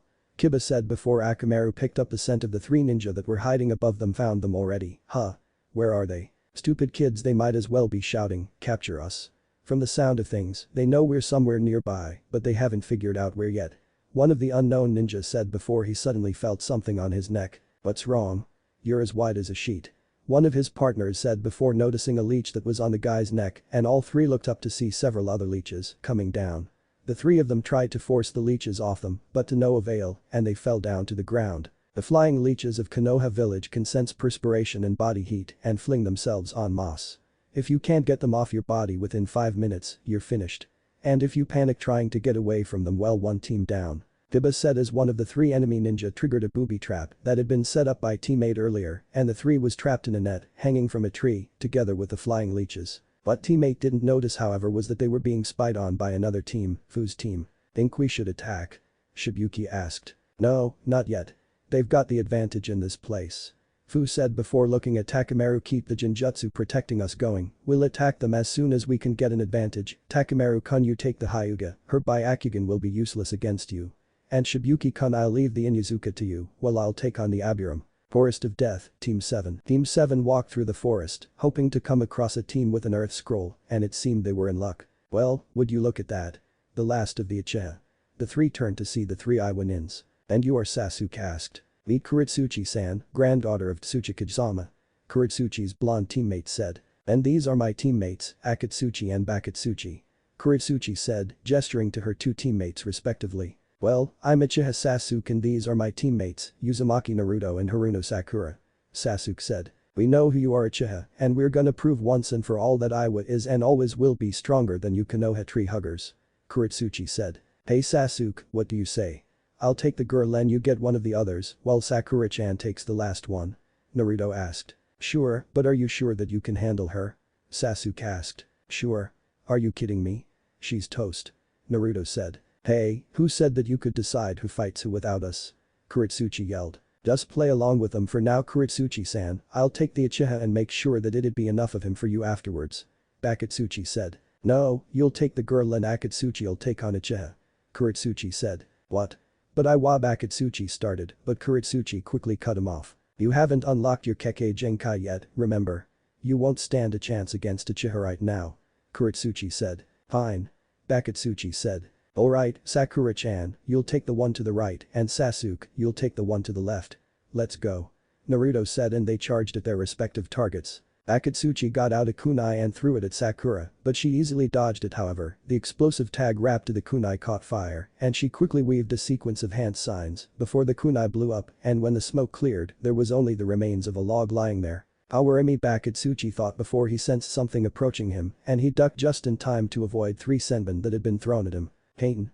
Gakakyo no Jutsu. Sasuke called out the name of his attack, and a large fireball was shot towards Akatsuchi. Oten. Doryuheki no Jutsu.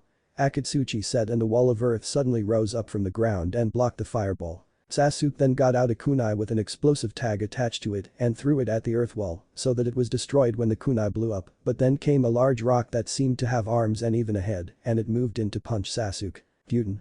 Kamikaze no Jutsu. Naruto said, and he blew a powerful gust of wind at the Iwa Kunoichi. Kaiten. Ryuken no Jutsu. Kuretsuchi then fired a dragon made out of fire at Naruto, and it was greatly strengthened by Naruto's kamikaze. Suiten.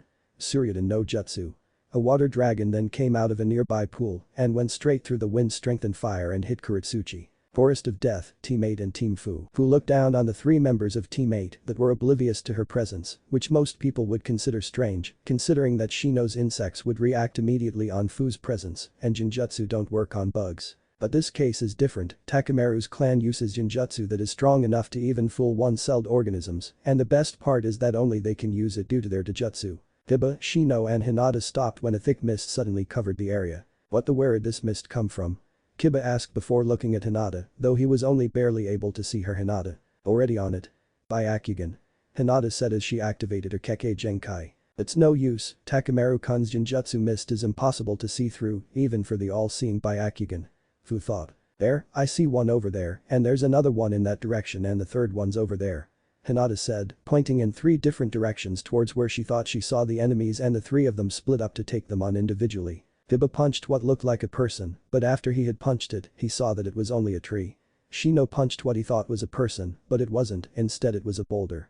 Hinata used a palm strike on what she thought was a person, and the Byakugan even confirmed it, but instead it was a tree. What the hey, what's going on here? Kiba asked before he turned around and yelled, hey Hinata. I thought you said that there was someone here. There was, I don't get it, maybe it's some kind of Genjutsu. Hinata yelled back. That doesn't make any sense, your Byakugan would have seen through it and besides Genjutsu don't work on my insects. Shino yelled. Oh, the Hyuga's spot on, you're under the influence of Takemaru-kun's Genjutsu mist. Nothing can see through it and it can fool one-celled organisms, so a simple insect is no big deal. Fu's voice came through the mist, apparently coming from all sides. Hey, where are you? Show yourself. Kiba yelled. Not only did the mist make Hinata's Byakugan and Shino's insects useless, Kiba's and Akamaru's noses were also useless, they were at a total disadvantage. Sorry, but I'm your opponent, not Fu-san. Kiba turned around to see Shibuki approaching him and the mist around them cleared to make a small arena. You've got to be crazy if you think you can beat me. Kiba said confidently. I don't know about that. After all, you're the ones who got trapped in our trap and you didn't even notice that we've been following you three ever since we entered this forest. Shibuki said. But how could we not have noticed them? Kiba wondered. In case you're wondering how you didn't notice us, simple Takemaru's Genjutsu. Shibuki said as though he had read Kiba's thoughts. Hinata was looking around, trying to find whoever's casting the Genjutsu, if she could take him out, then the Genjutsu would be broken. Looking for me?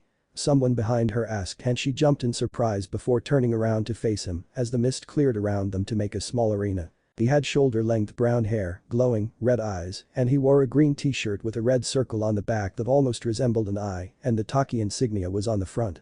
He also wore blue pants and had his Taki Hitai 8 wrapped around his waist. Man, I can't believe that she made me fight a girl. Takemaru said. Shino brought out his insects. Fu was standing in front of him in the small clearing in the mist with a smile on her face. Since Ino was an Abiram, this would be a complete mismatch because insects pretty much worships her, or rather, they worship her tenant, but she'd still be able to turn any of Shino's insects against him. Forest of Death, Team 7 and Team Kuretsuchi. Yoden. Sakejo no Jutsu. Kuretsuchi called out before spitting quicklime at Naruto and it hit said blonde's feet as well as the ground around him as Kuretsuchi went through several hand signs. Suiton. Mizurappa. She called out before spitting a lot of water on the quicklime, making it harden within a matter of seconds. Yoten. Maybe she could have taught me this if we'd met under different circumstances, Naruto thought as he channeled ice chakra through his feet, freezing the quicklime, and he managed to break himself free to Kuretsuchi's shock. How did you? Kuretsuchi asked. Let me show you. Naruto said before weaving a series of hand signs. Hyuten. Sensetsu Susho. The water from Kuretsuchi's Mizurappa went into the air and froze into needles of ice and said needles flew at Kuretsuchi and she went through several hand signs. Earth style. Earth Dome Jutsu. An. I don't know its Japanese name and I didn't find anything on the wiki so I'll just go with the English name. Kuretsuchi called out and she slammed her hands down on the ground and suddenly came a dome of earth up around her, protecting her from the needles. Gyuten. Tatapa no Jutsu. A female voice called out and suddenly, a large vortex of wind was shot at them. Sasuke, Akatsuchi, Sakura and Bakatsuchi managed to get out of the way in time, but Naruto and Kuretsuchi weren't able to dodge and they were blown away by the powerful winds. Chapter preview. Akatsuchi. What's with this chick?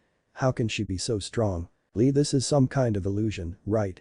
So, I'd be wasting my time ducking as though your attacks were real. I've seen you use these moves before. Joji. Hey. Sasuke and Naruto are unconscious. And Sakura's defending them. Shikamaru. Oh, no you don't. Since you've been the biggest pain in everybody's ass. Kuretsuchi. Pretty eyes, by the way. Who next time on Naruto? Rinnegan Jinchuriki. Konoha and I would join forces. Orochimaru in time Sasuke-kun will search me out for power. Chapter 3. Konoha and I would join forces. Akatsuchi was hiding behind a tree, occasionally looking out to see if whoever attacked them was there, but the coast seemed to be clear and after a while, he finally gathered up the courage to go and see if he could find his two teammates. "Hey, Kuritsuchi-san, Akatsuchi, where are you?"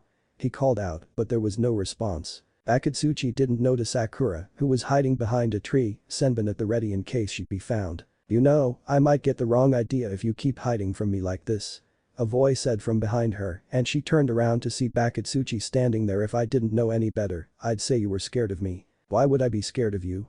Sakura asked. "And what's that supposed to mean?" Akatsuchi asked. "Hey, Akatsuchi-san."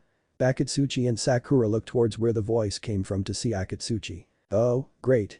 Now there's two of them, I just hope that the third one don't show up." Sakura thought. "Hey, Akatsuchi-san, I've been searching all over for you." "Huh?" Akatsuchi said as he came over to them before he started looking around. "Where's Kuritsuchi-san? And what's she doing here?" "I don't know where Kuritsuchi-san is. And it seems that the tree huggers might have gotten separated from each other as well." Akatsuchi said. "Hey, I've got a good idea, why don't we cooperate for now until we've located our missing teammates?" Sakura suggested. "What? Why on earth should we team up with you?" Akatsuchi yelled. "It sounds like a good idea to me." Akatsuchi said. "What? You can't be serious." Akatsuchi said. "And besides, whoever attacked us was strong enough to separate us so easily. We might need their help to defeat him or her." Akatsuchi said. "Forest of Death, Sasuke." Sasuke was hiding under some bushes, but when he heard some footsteps behind him, he got up on his feet and turned around to see Sakura. "Sasuke-kun," she yelled. "Sakura," Sasuke said just as Akatsuchi and Akatsuchi walked out from behind a tree. "And don't forget about us." Akatsuchi said and Sasuke immediately drew a kunai. "Sakura, what are you doing with them? Or are you Kuritsuchi in disguise?" Sasuke asked. "Nah, it's your girlfriend, alright." Akatsuchi said, but Sasuke ignoring the tease wasn't convinced. "We only decided to work together till we found Naruto and Kuritsuchi." Sakura said. "Not to mention the guy that attacked us. Safety in numbers, you know." Akatsuchi said. "Yo, are you guys alright?" The five turned towards the voice to see Naruto coming towards them, but Sasuke thought that something was off. Naruto removed the sunglasses. Sasuke said and Sakura was shocked at what her teammate had just said. If Naruto would remove the sunglasses here, then Akatsuchi-san and Akatsuchi-san would see the Rinnegan. "Sasuke-kun, are you crazy? If Naruto removes his sunglasses now then," but she was cut off by Sasuke. "Don't worry, Sakura. I know what I'm doing." Naruto then removed the sunglasses to reveal cerulean blue eyes. "What the hell happened to the Rinnegan? Busted?" Sasuke simply stated and he threw a kunai at Naruto, but said blonde dodged it easily. Well done." Naruto said before being engulfed in a puff of smoke, and when said smoke cleared, he had been switched out with a woman with long, black hair, a weird hat on her head, and she had a Kusa-Hitai on her forehead. "What gave me away?" "You were way off with the eyes." Sasuke said. "Strange, and according to that Kabuto guy's card, he has blue eyes, so what did I do wrong?" The woman said. "Well, let's just say that the picture on that card was a little outdated." Sasuke said. "Outdated? How can someone change the color of their eyes?" Akatsuchi asked. "Don't worry about it. Now then, shall we begin?" Sasuke said as the woman took of her hat. Forest of Death, Naruto and Kuritsuchi. By the roots of one of the large trees of the forest were Naruto and Kuritsuchi lying in a very suggestive position. Kuritsuchi was lying with her back to the ground, facing up while Naruto was lying on top of her, facing down. In fact, one could almost think that they were kissing, except for the fact that they were still unconscious, but that was about to change. At the same time, both of them opened their eyes, ringed purple met pinkish black, and they immediately jumped away from each other while coughing, trying to get the taste out of their mouths. "What happened?" Kuritsuchi asked after an awkward silence. "Someone attacked us with a Futonjutsu," Naruto said as he turned around. "Thanks for stating the obvious." Kuritsuchi said sarcastically before she noticed Naruto's eyes. "Pretty eyes, by the way." What Naruto said as he brought his hand up to see if the sunglasses were there, but they weren't and he looked down to see the sunglasses lying on the ground shattered. "What's with them anyway? Is it some kind of Dojutsu?" Kuritsuchi asked. Why yeah, Naruto said as he nervously scratched the back of his head while also looking down on the ground. "Cool, so what are they called anyway?" Kuritsuchi asked. "Sorry, but that's classified," Naruto said as he turned away from her with his arms crossed over his chest. "Oh, come on, can't you just tell me?" Kuritsuchi asked. If Konoha had gotten themselves a new Dojutsu, then she'd have to tell Jiji. Plus, she was pretty excited herself about finding out its name. "Are you stupid or something?" Only a few in Konoha even knows about these eyes, and you expect me to tell you? And I went in. Naruto said just before a shadow came over them and they looked up to see a giant snake. Where'd that thing come from? Kuretsuchi asked. How am I supposed to know? Naruto asked before the snake charged at them, attempting to eat the two, but they jumped away and both weaved a series of hand signs. Yoden. Sakejo no Jutsu. Kuretsuchi called out and she spat a lot of quicklime at the snake's mouth. Suiton. Suryudan no Jutsu. Naruto called out and a dragon of water came out of a nearby pool and hit the quicklime, making it harden. You know. I kinda feel sorry for the guy. Kuretsuchi said as she looked up at the snake which was desperately trying to open its mouth, but to no avail. Now, to find the others. Naruto said as he activated the eyes and he looked around before gasping. What is it? Kuretsuchi asked. So much chakra there's no way that's a genin. Naruto said before jumping onto a branch and continuing towards the massive amounts of chakra that he saw, while Kuretsuchi followed him. Forest of Death, Team 7 and Team Kuretsuchi. Sasuke, Sakura, Bakatsuchi and Akatsuchi was standing in front of the Kusanin that had attempted to lure them into a false sense of security by pretending to be Naruto, though it didn't go so well, considering that she didn't know about Naruto's Rinnegan. I suppose you two Konohanins would like to steal our Earth Scroll, wouldn't you, since you've already got a Heaven Scroll? The Kusanin said as she held the scroll in front of the four genin before she actually shoved it down her mouth and swallowed it. Now shall we see just who shall be stealing scrolls from whom. We'll fight to the death. The Kusanin then sent a wave of killing intent at them and the four genin even saw their own deaths at the Kusanin's hands. And the four collapsed down on their knees and Sasuke vomited. She's casting a Jinjutsu. It's not death, just an incredible simulation. I looked into her eyes and she made me feel it and believe it. Who the heck is she? Sasuke thought. Oh, crud. This is so not my day. Kuretsuchi-sen, where the heck are you? Bakatsuchi thought. Crud. If we don't retreat now we're finished. The only other option is death. Sasuke thought. Oh, come on. Move body, move. Bakatsuchi thought as he tried to get a kunai from his pouch. I imagine you're quite paralyzed by now, the Kusanin said as she got 4 kunais out of her pouch. Not quite, I can move just enough. Sasuke and Bakatsuchi thought at the same time before the Kusanin threw her kunais and both Sasuke and Bakatsuchi stabbed a kunai into their leg and jumped to save their respective teammate. Amazing. They stabbed themselves so that they would be able to focus on the pain and block out fear and illusion. Just as I thought, there is far more to them than to the common prey. The Kusanin thought. Forest of Death, Team 8 and Team Fu. Kiba vs Shibuki. Suuga. Kiba called out as he spun through the mist towards where he thought his opponent to be, only to smash through a rock. Great, another illusion. Only if my nose would work properly. He muttered to himself. It seemed that not only was the mist tricking Hinata's Byakugan, but also Kiba's nose and Shino's insects. Izu no Tatsumaki. Suddenly a vortex of water formed right next to Kiba. The Inyazuka was then knocked out by the spinning vortex before it vanished, and Shibuki came out from where it was and began searching the Inyazuka for the scroll. Hinata vs Takamaru. Hinata hit yet another tree with her Jukin.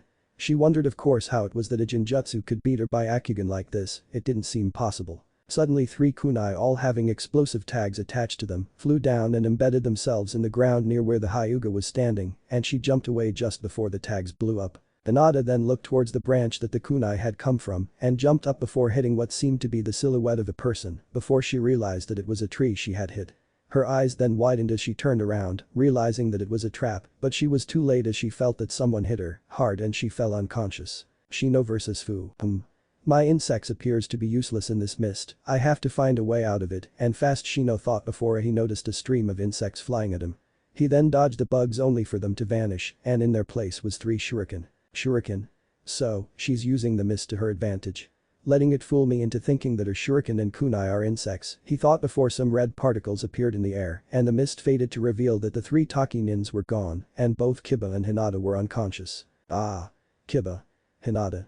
He yelled before running over to them. Forest of Death, Team 7 and Team Kuretsuchi. Sasuke, Sakura, Bakatsuchi and Akatsuki were currently up in the trees, hoping that the one that attacked them earlier wouldn't find them. Speak to me, Sakura started, but Sasuke put his hand over her mouth. We've got to move fast, or she'll find us again. The question is how to evade her. How do we run? The Uchiha thought. Sasuke-kun is so jumpy, I've never seen him like this, Sakura thought before she noticed a large snake coming down and staring at Sasuke. Yikes. Snake. Akatsuchi said as he saw the snake as well. The 4 then jumped in different directions, and the snake followed Sasuke. Whoa, my chakra is so out of whack, I overlooked a giant snake, Sasuke thought before the snake hissed, and the Uchiha almost saw the woman that had attacked them when he looked at the snake. Yeah. Get lost. He yelled as he threw several shuriken into the snake's head before said snake fell down, dead. Suddenly, the Kusanin came up out of the snake's skin. For shame, letting your guard down. Stay on your toes, like a good prey should. It makes the chase so much more rewarding for the predatory. She said before slithering up the tree towards Sasuke like a snake, but suddenly came several shuriken and kunai flying down, and they embedded themselves into the trunk right in front of the Kusanin. Sorry, we're late. Everyone then looked up to see Naruto and Kuretsuchi standing on a branch. Sweet. Naruto, that was awesome. Sakura shouted. Kuretsuchi-san. Akatsuchi yelled before saying great, now we should be able to win this. And Akatsuchi nodded. Naruto and Kuretsuchi to the rescue, huh? You're completely psyched to be saving the day, but now would be a good time to run for your lives. This guy is way out of our league. Sasuke said. My compliments on your stunning defeat of the giant snake Naruto-kun Kuretsuchi-chan. The Kusanin said before noticing Naruto's eyes, and her eyes widened as she thought those eyes. They're the same as his the Rinnegan. Kukikuku, this might prove to be a little more fun than I expected. This chick's a freak. She's a woman, but all I can see when I look at her is a snake. Everything about her snaky. I'll bet that snake was hers, Naruto thought before turning to Kuretsuchi. Seems like we've got to cooperate for now. Yeah, Kuretsuchi said before going through a series of hand signs. Kaiten. Ryuka no Jutsu. Gyuten. Kamikaze no Jutsu. Kuretsuchi's fire and Naruto's wind then combined to make an even bigger flaming dragon head. The Kusanin quickly jumped out of the way, and the raging fire destroyed the branch as the dragon head seemingly chewed down on it. Alright. Way to go you two. Sakura yelled before the Kusanin suddenly appeared behind Naruto. Naruto, look out. Kuretsuchi said before the Kusanin suddenly kicked the blonde away before grabbing Kuretsuchi by the neck. If I'm not mistaken, this is the granddaughter of the Tsuchikage. If he were to learn that a Konohinin had killed her, then even if my plans would somehow fail, the village would still fall, the Kusanin thought. Ah. Kuretsuchi-san. Akatsuchi yelled before jumping up towards the Kusanin with a kunai in his hand, but as he approached the two, the Kusanin simply kicked him and was sent flying into a tree before falling down towards the ground before Akatsuchi caught him. Ugh, what's with this chick? How can she be so strong? Akatsuchi said before passing out. Hey, you. Let her go. Naruto yelled, though he didn't know why he was getting so mad at the Kusanin. He then jumped up as he weaved a series of hand signs. Suiten. Suryudan no Jutsu. He called out before a dragon of water came up from a pool of water that was somewhere below them as the blonde weaved more hand signs. Hyoten. Sensatsu Susho.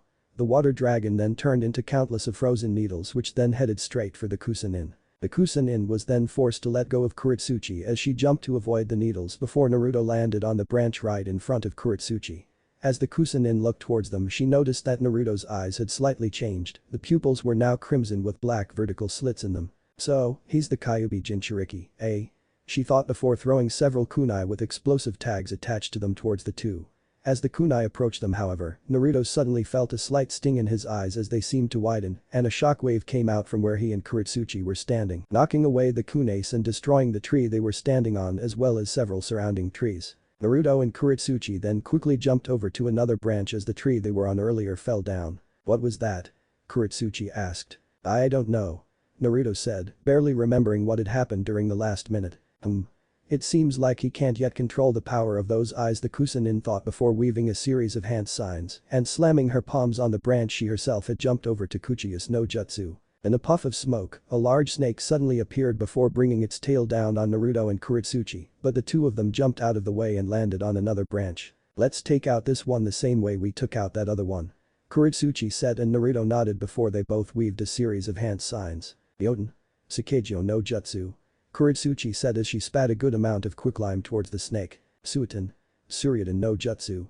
Naruto said before a dragon made out of water came up from a pool below them and headed towards the snake. They sure make a surprisingly good team. Sakura stated, and Akatsuchi nodded. The quicklime and the water dragon quickly approached the snake, but said snake then brought its tail in front of its head and blocked the attacks. Aw, man, he managed to block it. Naruto said. Thanks for stating the obvious, tree hugger. Kuretsuchi said. Naruto then jumped towards the Kusanin as he subconsciously channeled chakra into his arm. Wait. Naruto, what are you? Kuretsuchi said just before the blonde delivered a powerful punch to the snake's nose, knocking it backwards. Suddenly the Kusanin's extremely long tongue came down and wrapped itself around Naruto before lifting him up to eye level with the Kusanin. Hey. Get off me. Naruto yelled. Haha, the Kyuubi brat is still alive and kicking, and he even has the legendary Rinnegan. How fascinating that, when he is consumed with rage, he loses himself and a bit of the Kyuubi trapped within comes through.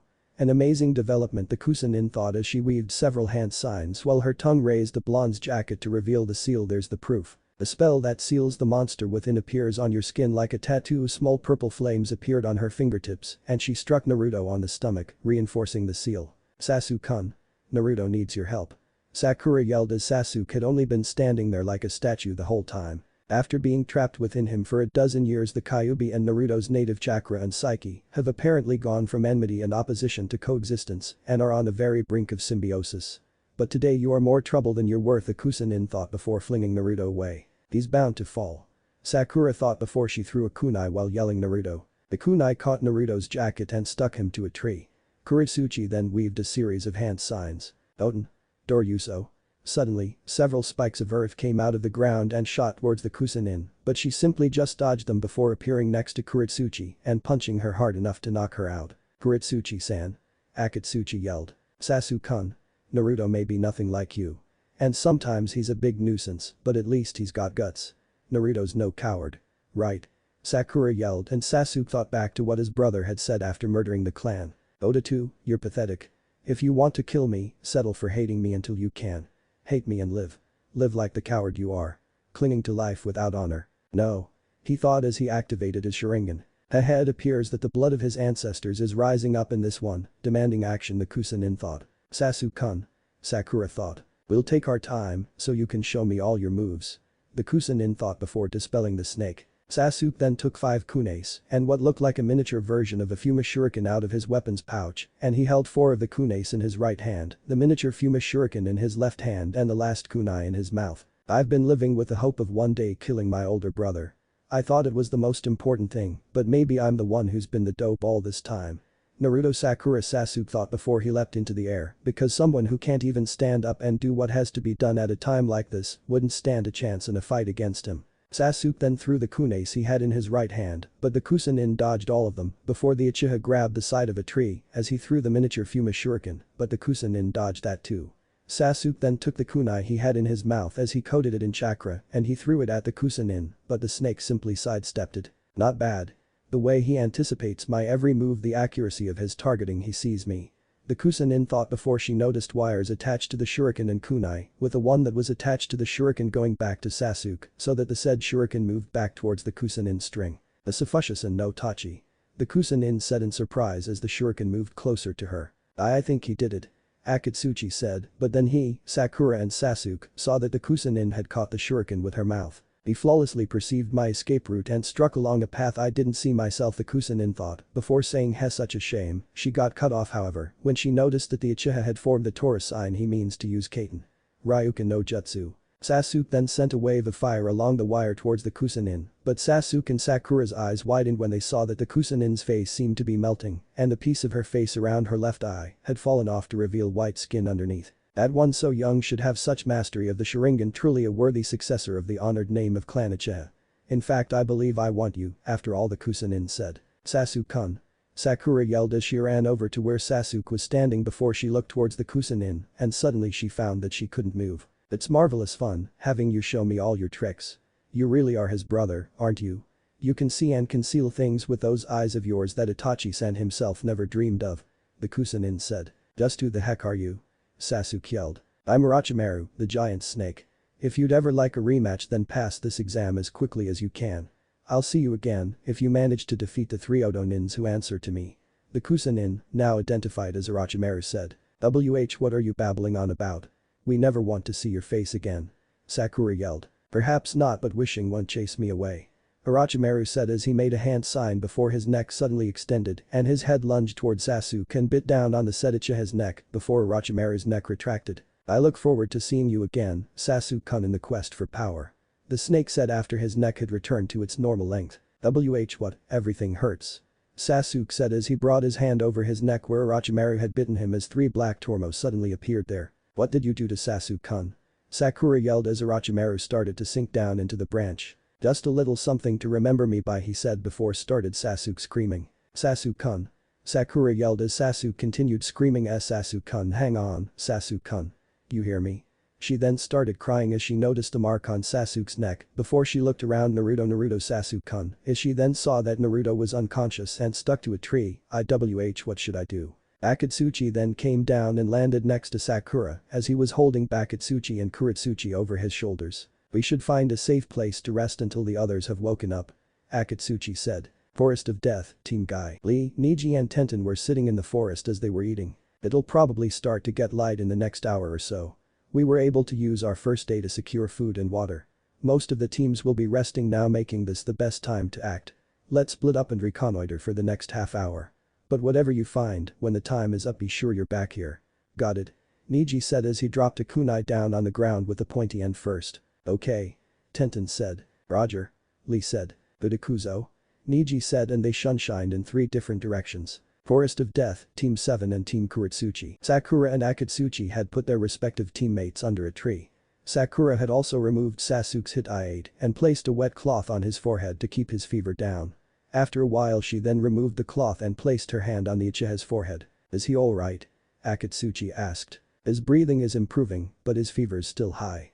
Sakura said. What they weren't aware of however, was that in the bushes were the 3 Odo nins hiding. Haha, there they are. As Orochimaru-sama commanded, we'll strike at dawn. And our target is Uchiha Sasuke. The apparent leader of the 3 said. If the other 5 get in our way, we can take him out, right? One of the other 2 asked. Of course. The leader of the 3 said. As dawn came, Akatsuchi had left to patrol around the area in case that snake would return, as Sakura was keeping watch at the camp and hoped that the others would awaken soon. Oh. It's already dawn.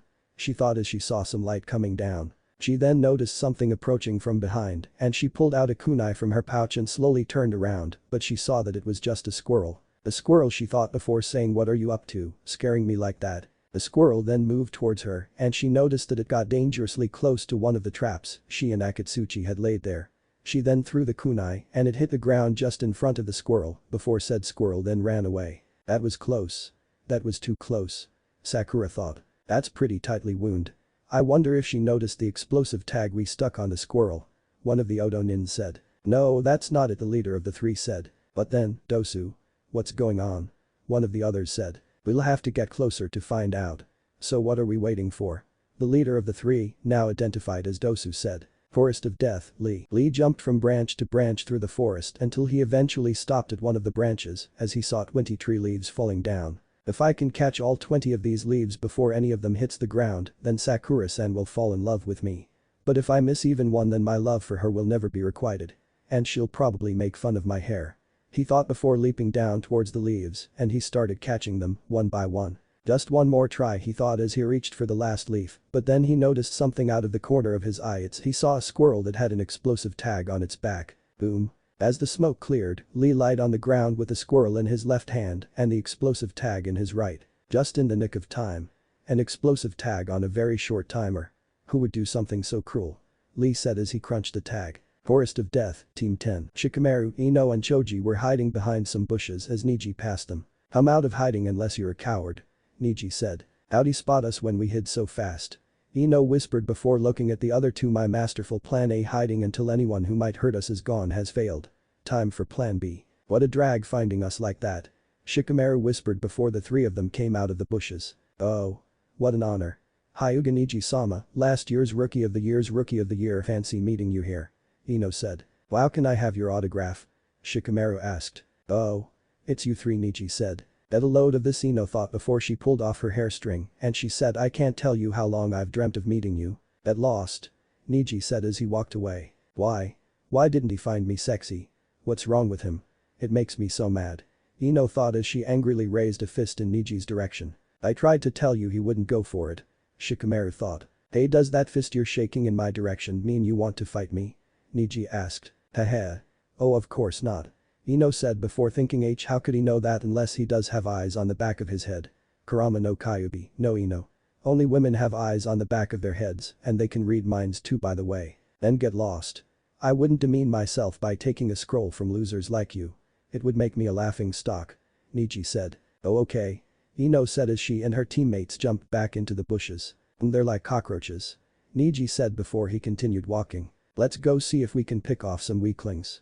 Ino said. I doubt we'll find anyone weaker than us, Shikamaru thought. Forest of Death, Team Fu. Fu, Shibuki and Takemaru jumped through the trees. A small bug then flew past Fu and she stopped before her 2 teammates stopped behind her. Nanabe-san, what is it? Takemaru asked, but Fu ignored him. Naruto Kaiu and his friends are in danger. Fu thought before jumping in the direction the bug had come from, she might not like humans that much, with the exception of her friends, but she can't look the other way when a fellow Jinchuriki is in trouble. Forest of Death, Team 7 and Team Kuretsuchi. Hey, you've been up all night standing guard, eh? Sakura heard a voice from behind her and she turned around to see the three Odo nins. As of now, you're off duty. Just wake Sasuke for us. The three of us want to take him on. Dosu said. What are you talking about? I know that some guy named Orochimaru is the one who's pulling all the strings, so what do you want? Sakura yelled, shocking the three Odo nins before she continued. What does this mark on Sasuke-kun's neck mean? I wonder what Orochimaru-sama's up to. Dosu said as Sakura was wondering what he was talking about. Whatever, I can't walk away after hearing that. I'll destroy you, girl, and your little Sasuke-kun, too. One of the other two Odo nins said. Wait, Zaku. Dosu said. Wait. Why? The Odo nin, now identified as Zaku, asked before Dosu took a few steps forward before kneeling down. It's obvious freshly turned stones, exposed soil grass in a place it would never grow. Someone's been setting booby traps, but what's the point of laying them if you leave evidence that warns your prey? Dosu said as he ripped away the grass that Sakura had laid down. It's amateurish. So the person who threw the kunai was trying to stop the squirrel from springing the trap. Zaku said. Well, the girl is no use to us, so let's eliminate her first. Dosu said before he and his two teammates jumped into the air. They didn't notice, however, that they were walking straight into Sakura's trap as she cut a string with her kunai while smirking, and a log suddenly swung down towards the three. The log? The trap was above us all along. Dosu yelled before he put his right hand on the log and said, very funny. He then made a one-handed hand sign with his left hand and the log suddenly blew up to Sakura's surprise. To be honest, you know you're a complete no talent, don't you? Stop dogging it and start working at it. It's an insult being underestimated by slackers like you. Suddenly a stone golem came down and punched the Odo nins away before Akatsuchi and Lee came down and landed next to Sakura. Akatsuchi-san. And Lee? She exclaimed. Well, isn't this a strange sight? And I went in saving a Konoha nin. Dosu said. Sorry I'm late, but I ran into some weaklings from Maine with the Heaven Scroll, and on my way back, I ran into this guy. Akatsuchi said before Lee assumed a taijutsu stance. Who are you two? Dosu asked. I'm Konoha's handsome blue beast Rock Lee. Lee said. And I'm a genin of Iwa, Akatsuchi. Akatsuchi said. It can't be helped. Zaku, little Sasuke is all yours. Dosu said as he threw his earth scroll over to Zaku. They're as good as dead. From the looks of it, Sakura-san doesn't have much more fight left in her either, Lee thought. The Unibro kid is obviously a virtuoso of taijutsu, while the other one seems to be using close-range elemental ninjutsu. They'll make excellent playthings, Dosu thought as he charged towards them. Sakura then threw a senbon, but Dosu jumped into the air before coming down towards Lee. However, Lee stuck his arm into the ground before pulling up the roots of a tree to block Dosu's strike. This is some kind of illusion, right? So, I'd be wasting my time ducking as though your attacks were real. I've seen you use these moves before. The taijutsu user said. He's so strong. Sakura thought. Oten? Garemu. Akatsuchi said as a golem of stone came out of his mouth and struck down at Dosu with a punch which sent the Odo nin flying back a few feet before landing on the ground. Forest of Death, Team 10. How can we pick off the weak when we can't find any weaklings? Ino asked. What a drag. If only those guys we ran into earlier had had the scroll we needed. Shikamaru said before Choji noticed something out of the corner of his eye. Hey. Naruto and Sasuke are unconscious. And Sakura's defending them. He said. Forest of Death, Team Guy. Neji and Tenten were both back at their rendezvous point, but there were no sign of Lee anywhere. It's not like Lee sent to keep us waiting. It's odd, he's usually such a stickler about punctuality. I wonder if he ran into trouble, Tenten said. Not him. No way. But we should still look for him. Neji said. Right. Tenten said before they shunshined away. Forest of Death, Team 7, Team Kuretsuchi and Lee. Sensei, the time has surely come for me to use the forbidden move you taught me and not hold back. Lee thought as he unwrapped the bandages around his arms. I'm defending the life of someone who means the world to me. Lee then crouched down before disappearing. Where'd he go? Dosu wondered just before Lee appeared under him and with one powerful kick to the jaw, sent him high into the air before jumping after. I'm not done with you yet. Lee said when he came up behind the Odo nin and his bandages suddenly wrapped themselves around Dosu and the two of them spiraled headfirst towards the ground. He's wide open, can't make a move to defend himself. Oh, crud. Zaku said as he weaved a series of hand signs. Take this. Amit Renge. Lee said just before they hit the ground. Lee then jumped away at the last second, but as he landed he saw that the ground that Dosu had landed on had somehow been turned to a pillow of soil. You looks like I made it, Zaku said before he pulled his hands out of the ground. No way. Lee yelled when Dosu got back up on his feet. What a terrible technique, I managed to land on a pillow of soil and it still almost wiped me out. But now it's my turn, Dosu said as he got ready to attack, but before he reached Lee, Akatsuchi came up in front of the taijutsu user, weaving a series of hand signs before slamming both hands down onto the ground. Oten. Doryuheki no Jutsu. Akatsuchi said before a wall of earth suddenly rose up from the ground, blocking Dosu's attack. Zaku. Dosu said as he jumped out of the way. Alright. Zaku said before pointing his arms towards the wall of earth. Zenkuha.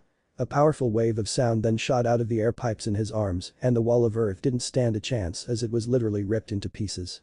Dosu then jumped forward and swung his right arm in front of the two, giving them no time to react. Your moves may be fast, but ours are supersonic.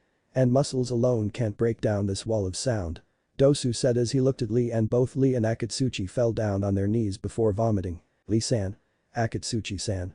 Sakura yelled. My left ear, Lee thought as he felt an intensive pain in said ear and he brought his hand up to it. It's this appliance on my arm you see. It prevents you from breaking my attacks. Dosu said. What did you use on them? Sakura asked. Hahaha, it's sound. Even if you block my fist, the sound waves reach you. Dosu said. Sound? Akatsuchi thought. Do you understand the fundamental nature of sound? Dosu asked. Vibration, Sakura guessed. Precisely. When you hear a sound, it's actually those vibrations displacing the air which trembles against your eardrum. And the human eardrum, the tympanic membrane, ruptures when exposed to sound levels in excess of 150 fons. Moreover, if the sound is powerful enough to upset the semicircular canals of the inner ear, it becomes impossible for you to maintain your balance. Haha, and it will be some time before your equilibrium returns. Dosu explained. So, you see, crude old-fashioned taijutsu simply won't work against us. You did start out very well, though. It's rare for a foe to force me to reveal the nature of my techniques. But now the tide has turned against you. I can wield sound waves as a weapon with enough force to crush entire boulders. And with a mere thought I can use sound waves to force air into the earth beneath me, transforming rock-hard soil into the softest kind of cushion, a far more elegant and effective art than your crude application of brute force. Zaku said. Blast him, Lee thought as he remembered what Guy had told him after he had learned the Amit Renge. The only time you may use this technique is to protect someone very dear to you. To protect someone dear to me. But even if you never employ it, I'm very proud of you for mastering this technique. Good work, Lee. Darn it, Lee thought. And now it's your turn. Dosu said as he charged towards Sakura. Last, Lee said as he tried to move, but found that he couldn't. Just then, however, a ball of quicklime hit the Odonin and sent him skidding backwards. Nani? Everyone present thought before they looked towards where the quicklime had come from to see that Kuretsuchi and Bakatsuchi had woken up. Kuretsuchi-san. Bakatsuchi-san. Akatsuchi said. I don't know what's going on here, but it looks like we woke up at the right time. Kuretsuchi said before weaving a series of hand signs. Oten. Doryuso. She called out and spears of earth suddenly shot out of the ground and headed straight for Dosu, but said Odonin easily managed to dodge them before charging at the girl. Kuretsuchi-san, be careful not to let his attacks get near you. Akatsuchi said. Got it. Kuretsuchi said as she went through several hand signs before slamming her hands down on the ground. Earth style. Earth dome jutsu. She called out before a dome of earth appeared in front of her, but Dosu then simply put high palm on the earth and it suddenly blew up. Nani? Kuretsuchi said before Dosu aimed to punch at her and she just barely managed to dodge it before it felt as though her eardrum exploded and she fell down on her knees. Kuretsuchi-san. Bakatsuchi yelled before pulling out a kunai and charging at Dosu. Akatsuchi-san, don't. Akatsuchi said, but it was too late as Dosu punched his fellow Iwanin, sending said ninja into a tree. Now for the coup de grace. Dosu said. I don't think so. Sakura yelled as she pulled out several kunai and shuriken. She then threw the kunai at Dosu, but said Odonin easily blocked it with his amplifier. Oh my, he said. Forest of Death, Team 10. Running away sounds like a good plan. Those guys are getting creamed. Choji whispered as they watched a battle that was going on. It looks like Sasuke and Naruto are just unconscious, but the famous Lee and the Iwanins have obviously had their butts kicked and Sakura's all alone. What are you going to do, Ino? Shikamaru whispered. Why are you asking me? Ino asked. I mean, Sakura's in deep. We can't just leave her, can we? Wasn't she, like your best friend or something? Shikamaru whispered and Ino suddenly thought back to when she and Sakura first became rivals. Ino-chan. What's up, Sakura? I heard someone saying what? Saying that you like Sasuke-kun too. What? If it's true that makes us rivals. Why am I remembering that now? The Yamanaka heiress thought. Hey Ino. What's it gonna be? Shikamaru asked. There's nothing we can do. If we blunder in now we may just make things worse. Ino whispered, trying not to yell before thinking those guys would take me out in about 10 seconds flat.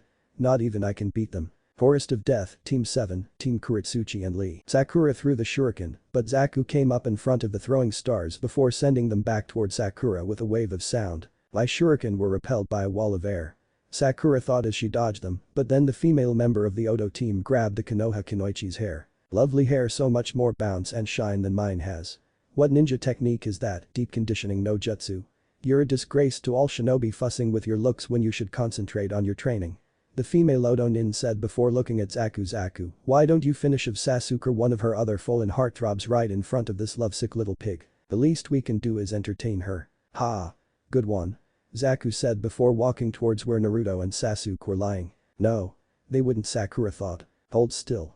The female Odo nin said. Sakura-san, Lee thought. I can't summon any strength, I can't, I'm just a burden to them, just someone they have to protect. I'm always in the way, never helping. Darn it. I thought this time it would be different. This time I need to help the people I care about. Sakura thought. Alright. Let's do it. Zaku said as he got closer to the two sleeping genin. Hey. Sasuke and Naruto are in deep trouble. Shikamaru whispered. What'll we do? Ino wondered. The female Odo nin then noticed that Sakura pulled out a kunai. Your tricks are useless against me, little girl. She said. You think so? Sakura asked before she, to everyone's surprise, cut her hair so that she got free from the Odo nin's hold. Nani, the female Odo nin said in surprise. I'd always thought of myself as a full-fledged ninja, proud to be an equal, as I trailed after my teammates, crushing on Sasuke-kun and scolding Naruto, watching them safely from the background. Well, they would both risk anything to protect me. Lee-san says he likes me too, and he risked his life to come between me and danger. You're all my teachers and you've shown me what I want to be like, all of you. Now it's your turn to watch my back. Sakura thought as she stood up on her feet and her hit I-8 fell off and landed on the ground. Sakura Ino thought. Ha! Kin. Finish her. Zaku yelled, and the female Odo nin, now identified as Kin, pulled several senbons from her weapons pouch and charged at Sakura, who was currently weaving a series of hand signs. Those signs she's making, Zaku thought just before Kin slammed her senbons into the Pinkette's back, but Sakura just turned into a log, zigging when I zag. She's making a mockery of this, trying to deceive us with such a rudimentary technique. Zaku then noticed that Sakura came running for him, with 4 kunes in each hand. The nerve of her, coming right for me. Zaku thought before yelling, Kin, look out. Kin then jumped out of the way as Sakura threw the kunes towards Zaku. Div it up. Zaku said before thinking the air pressure is at full strength, with no ultrasonic output. He then saw that Sakura weaved the signs for Kawarimi no Jutsu again. Poor, foolish girl, just a one-trick pony. Zenkuha. Zaku said as he sent a sound wave straight towards Sakura, and the kunes were deflected back at her, but she once again turned into a log, obviously your overhead. Zaku then looked up to see that Sakura was indeed above him as she weaved the same sequence of hand signs again, and Zaku pulled out 4 kunes from his pouch. Try it twice, try it thrice, that trick will never work on me. My smallest skill is more than enough for you. He said as he threw the kunes towards the kunoichi, and he then started to look around, trying to find out where she come from next. Haha, come out, wherever you. He got interrupted however when a drop of blood landed on his face and he looked up to see Sakura with 3 of the kunes still stabbed into her while she was holding the 4th in her left hand. What the, this time it's real. Sakura then fell down onto Zaku and she stabbed his right arm before biting his left. Get off. Zaku yelled. Sakura Ino thought as she recalled the first time she met the Pinkette, as well as when she introduced her to her other friends, and the time when Sakura first told them that she had a crush on Sasuke-kun, and the time when they met after having been assigned into teams. Zaku then managed to get Sakura off of him and he got ready to kill her. This is not good, Choji whispered. Ino, come on. Shikamaru whispered. They need me to protect them, Sakura thought. You little witch.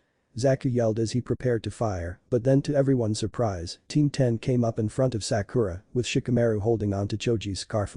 The freak parade just goes on and on. Ino, Sakura said. Sakura, I told you I'd never let you show me up.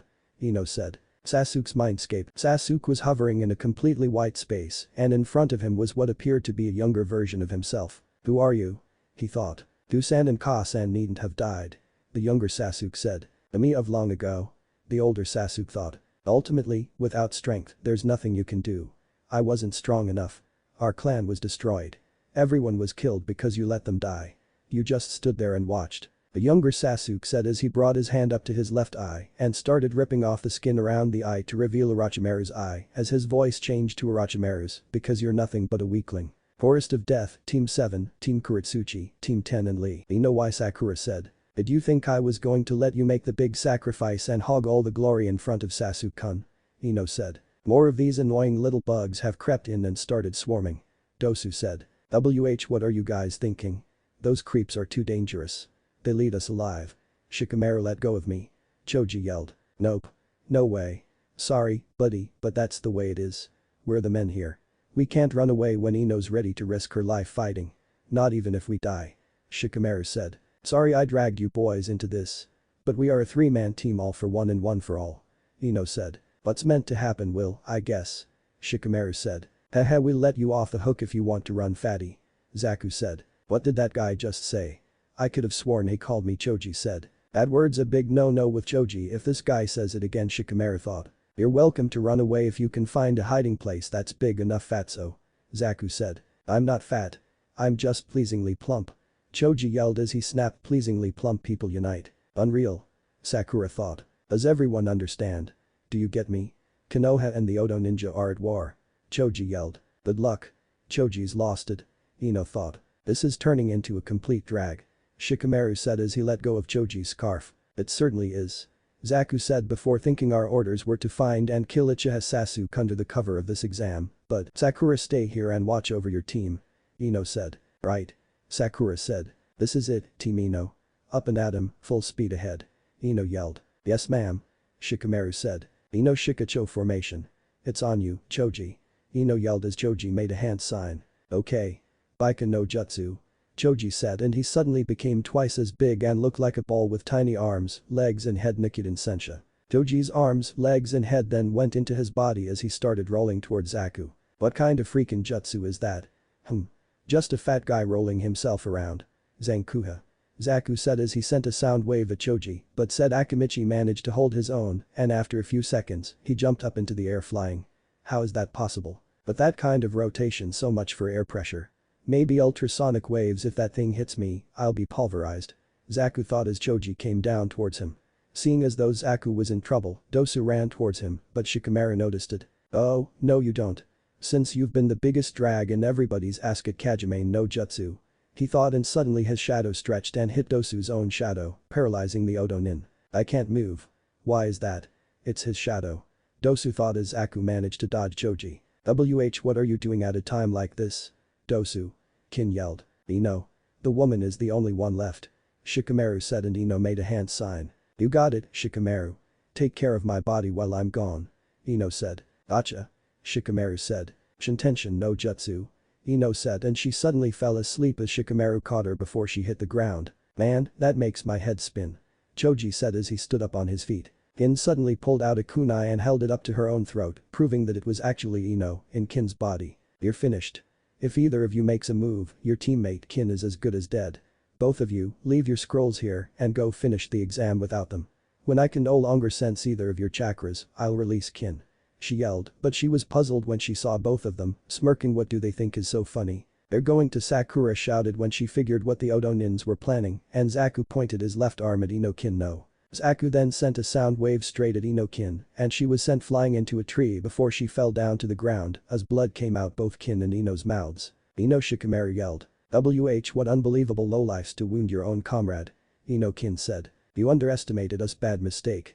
Zaku said. Our objective is not some stupid scroll, nor have we any interest in passing your infantile exam. Dosu said to everyone surprised before he continued. We're after Sasuke. Last I'm almost at my time limit.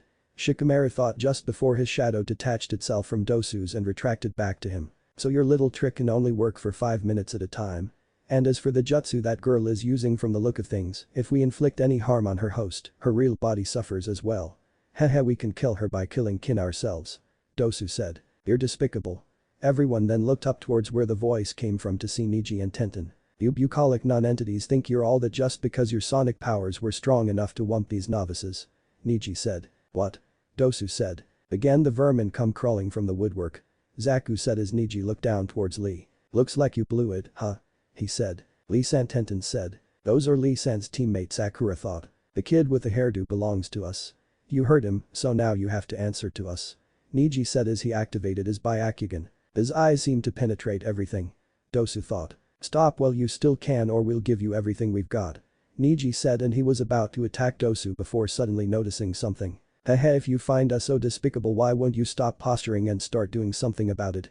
Dosu asked. As Sakura-chan, everyone turned towards the voice to see that Naruto was awake and attempting to climb up on his feet. Naruto, Sakura said. About time you woke up, tree hugger.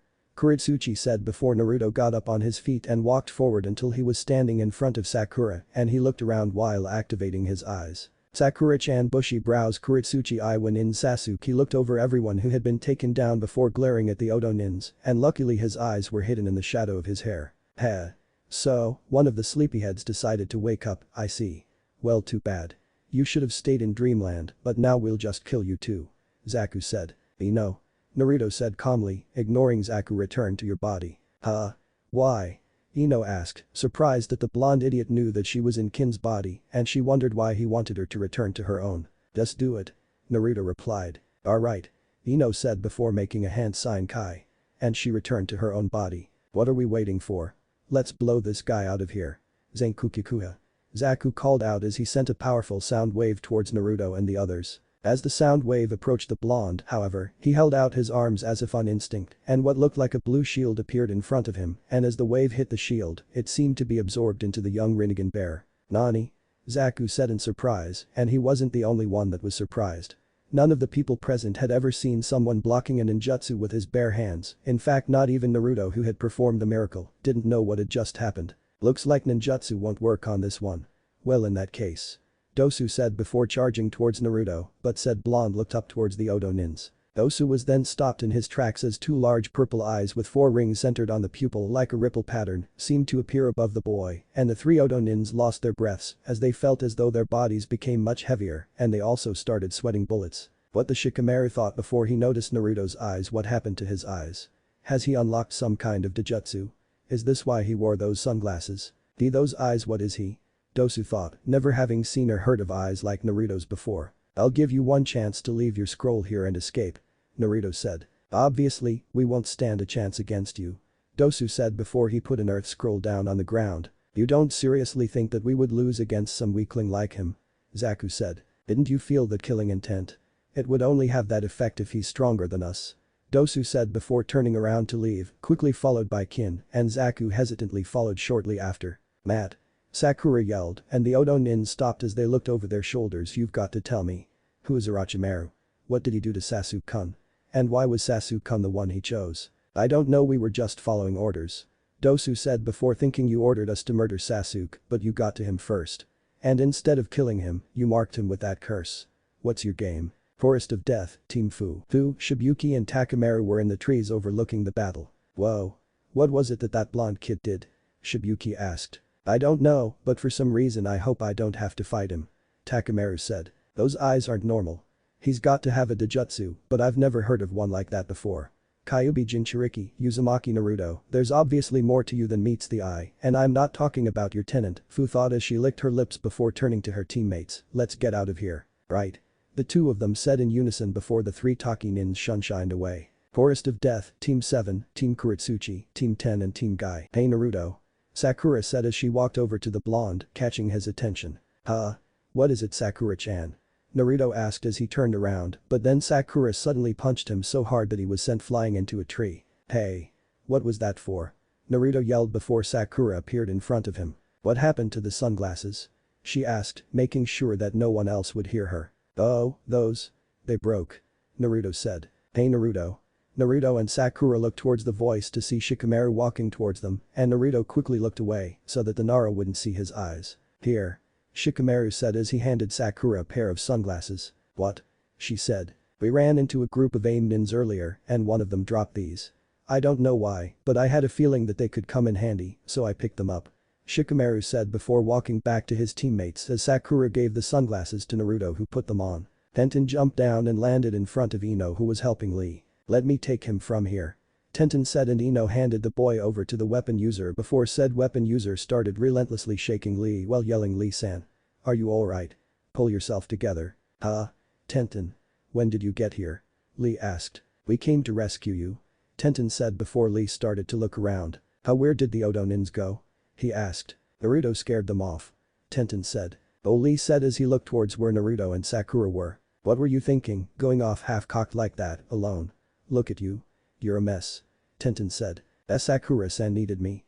Saving her was my sacred duty as a man. Lee said. Oh, for crying out loud. If Lee-san had faced those guys by himself with no distractions, he could have taken them. Tenten thought before saying you're an idiot. You know that, right? Your words are so sharp, if I try to answer back, I'll cut myself.